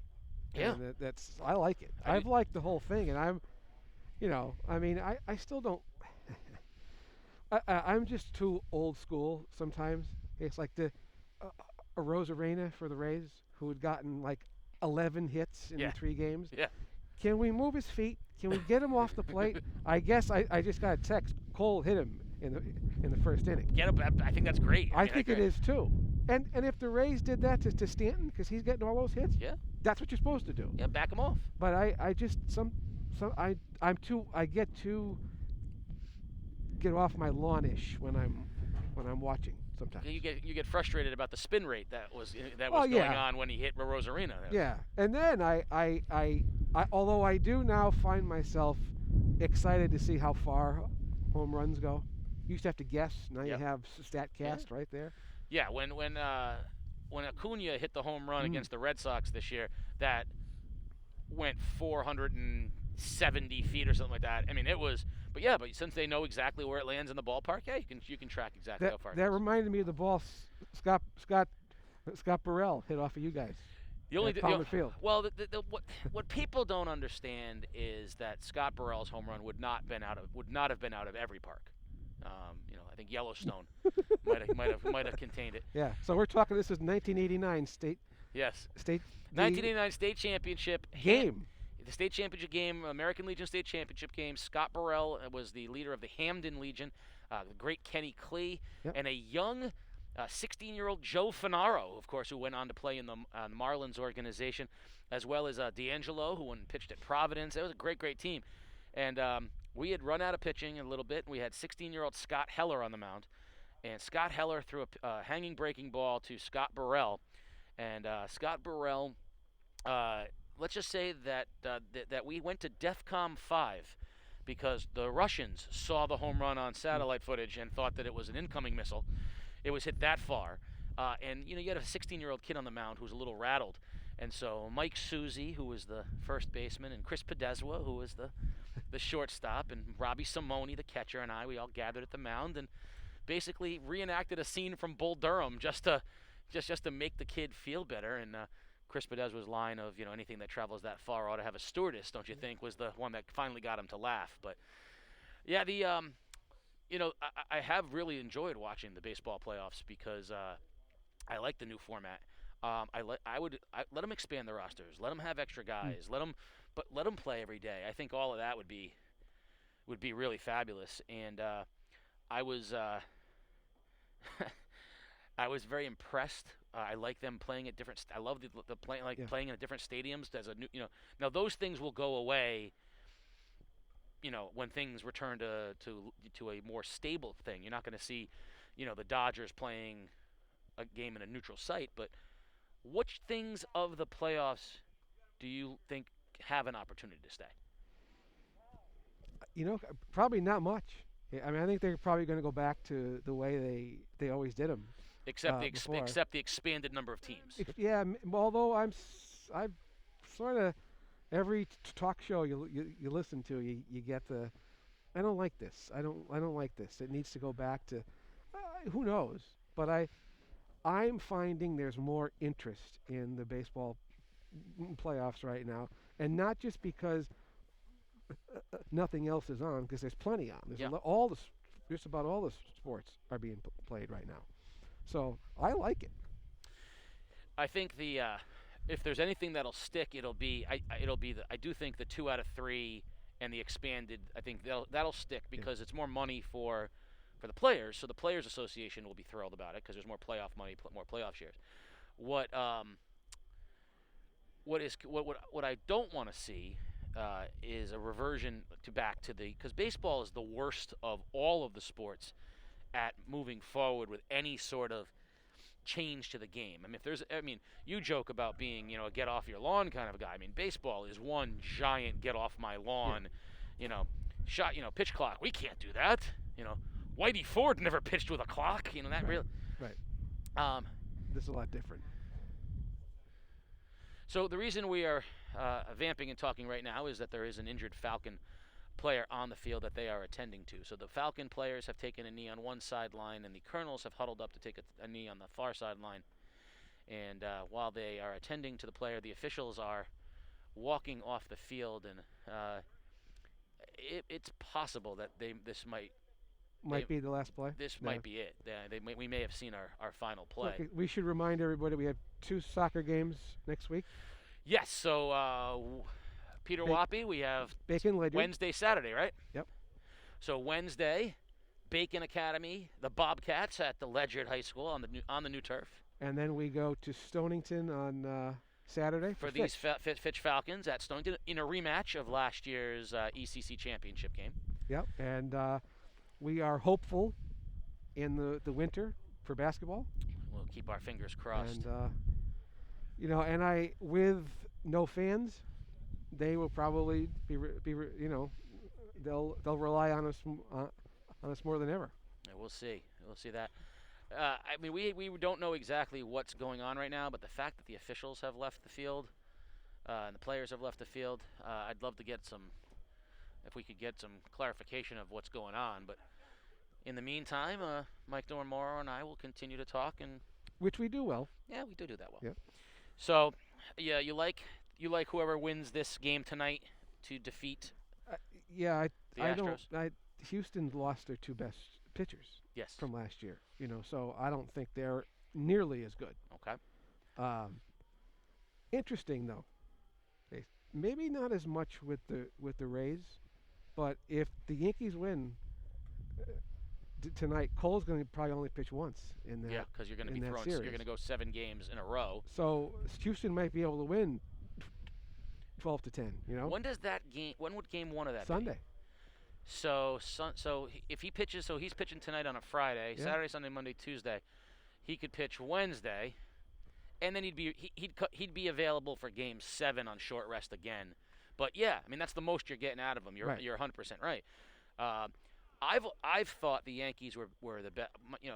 When my son asked me, who can beat the Dodgers, first team I thought of, I said the Yankees can beat the Dodgers because the Yankees were a little helter-skelter this year, with their streakiness. But at the end of the day, they have an ace. They have a very talented bullpen, which is in this format is necessary, and they've got the ability to put up a bunch of runs because they do have a lineup that is. The lineup is still terrifying, led by the. Talk about the guy no one knew about, until he got to the American League, and that's DJ LeMahieu, winning a batting title in National League and American League.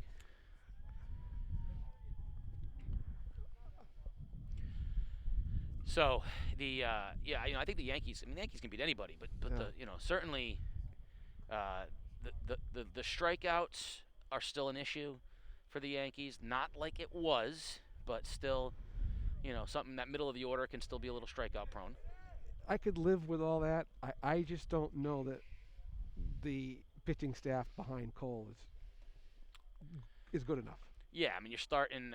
Tanaka's a veteran, and he'll battle you here and there, but he's not the same Tanaka. He's not going to shut you down. No. And from there, it is a question. It's a crapshoot. Yeah, and it really is. But again, that's what makes it fun. That's why because similarly, Houston's best part of their staff is their bullpen as well.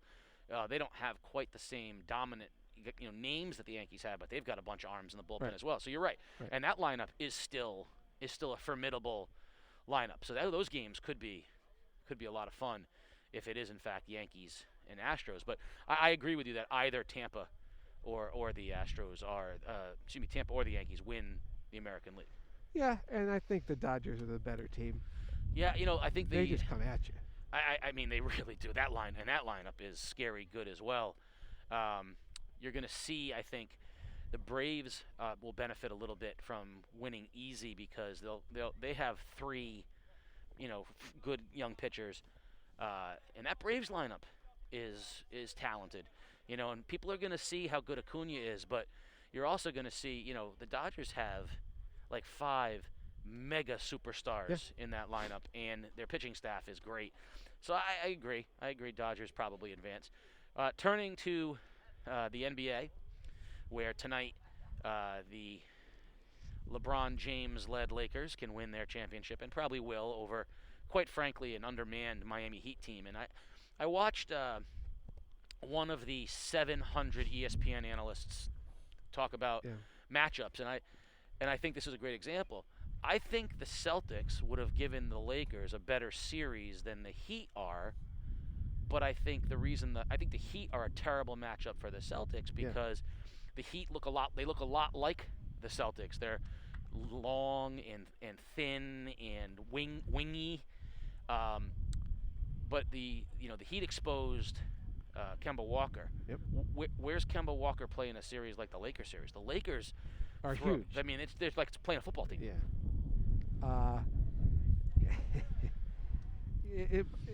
I wish Miami could have been healthy. Yeah. Then it would have been a better series. And sometimes injuries are an excuse. Yeah. This is huge. Adebayo is playing great. Yes. Now all of a sudden he's out, and things have changed. And you know what? It bothers me that the Lakers are going to tie the Celtics though for the most. Yeah, Keith was having a hard time. He wants the asterisk. You put an asterisk next to it. It's just a case, because it's Los Angeles. Players drift out there. Shaq went out there because it's LA. It's Hollywood. Yeah. LeBron went out there because it's Hollywood. Nobody goes to Boston. It's harder for the Celtics to win. Because cousin Petey in Southie, it doesn't draw the same way that right. Jack on center court for the Lakers games. So, you're right. What are your feelings about LeBron James? One of the in anybody's all-time starting 5, no question. But to me, the difference between LeBron and the others, Magic, Larry, Michael, Kareem, all did it one team. Yeah. Didn't have to go anywhere else.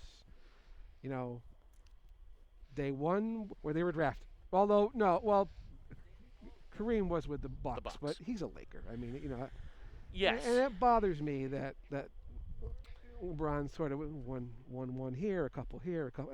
I don't like that. That's just me. Well, I think there's something to that, Mike, but I don't think that's. I think that's a reflection of modern sports. Those guys played in eras when you played for one team. Yeah. I mean, you didn't go anywhere. If you were the guy, you weren't going anywhere. Michael Jordan, he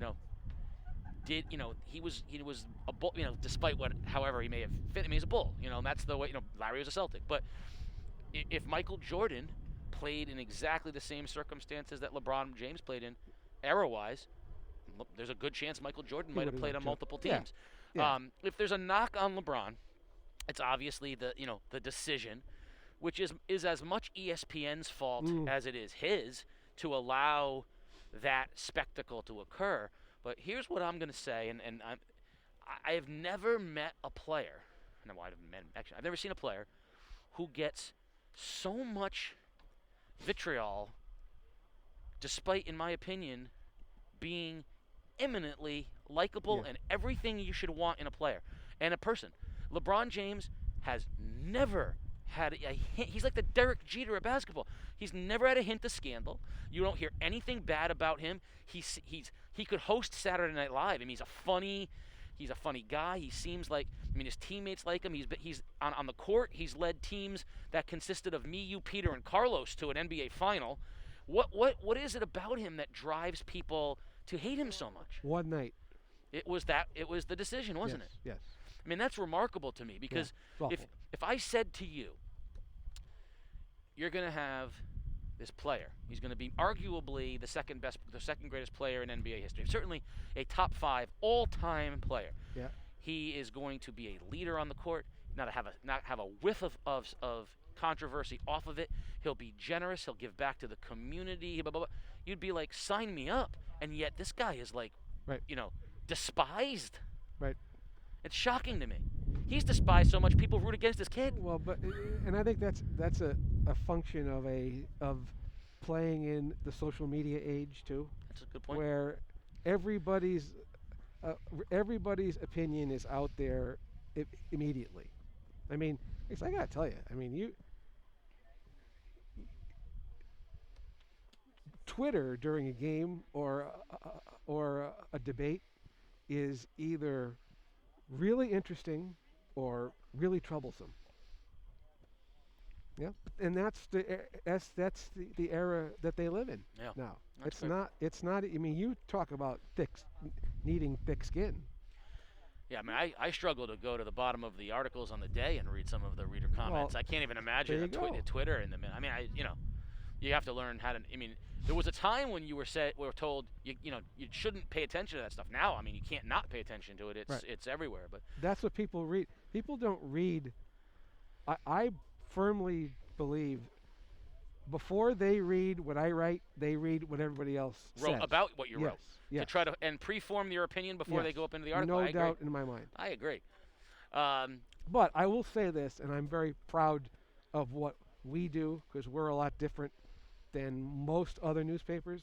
We make you put your real name there. Yes, I've always been 100%. Yes. And if you want to take the time to somehow fake that, then you got to go through. There's a lot of got to go through some significant. Yeah, and listen, we have our share of. We do. But if that's what you think and that's what you put your name to it, God bless you. 100%. That's where we have to. You have to respect there is that First Amendment right, and we do have to respect that. I see Ledyard is leaving the field. Yes. So. So, well, I mean, here's what I'm gonna suggest, if that's possible.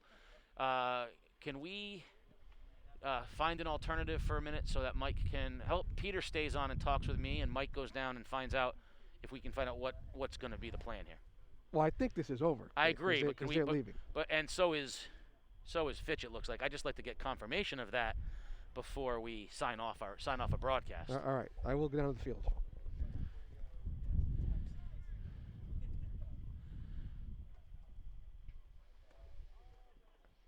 I mean, it really looks like we're done. I'll just look at you, and you just give me the.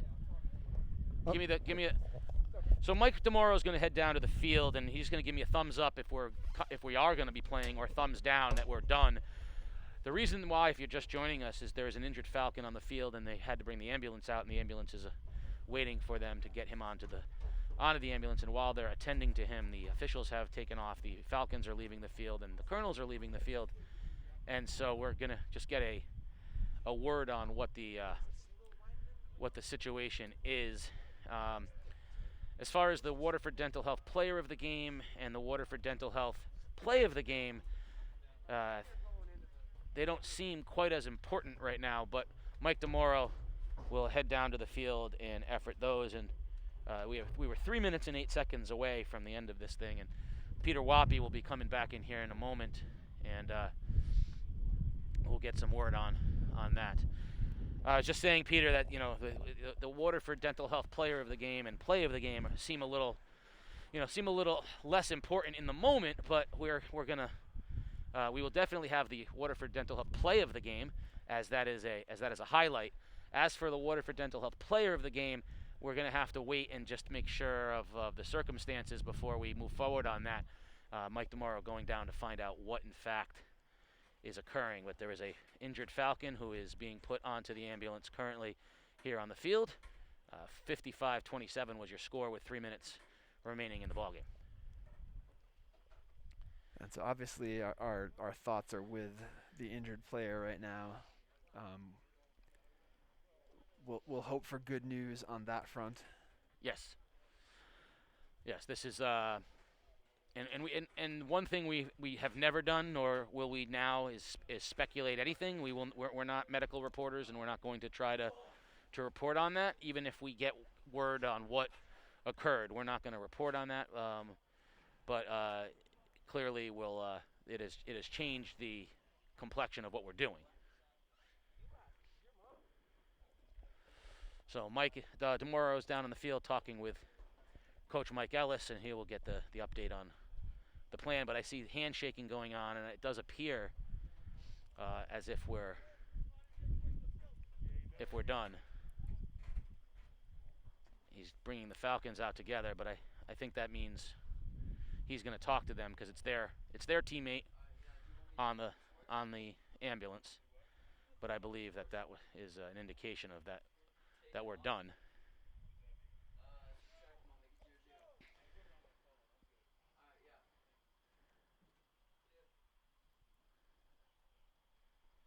So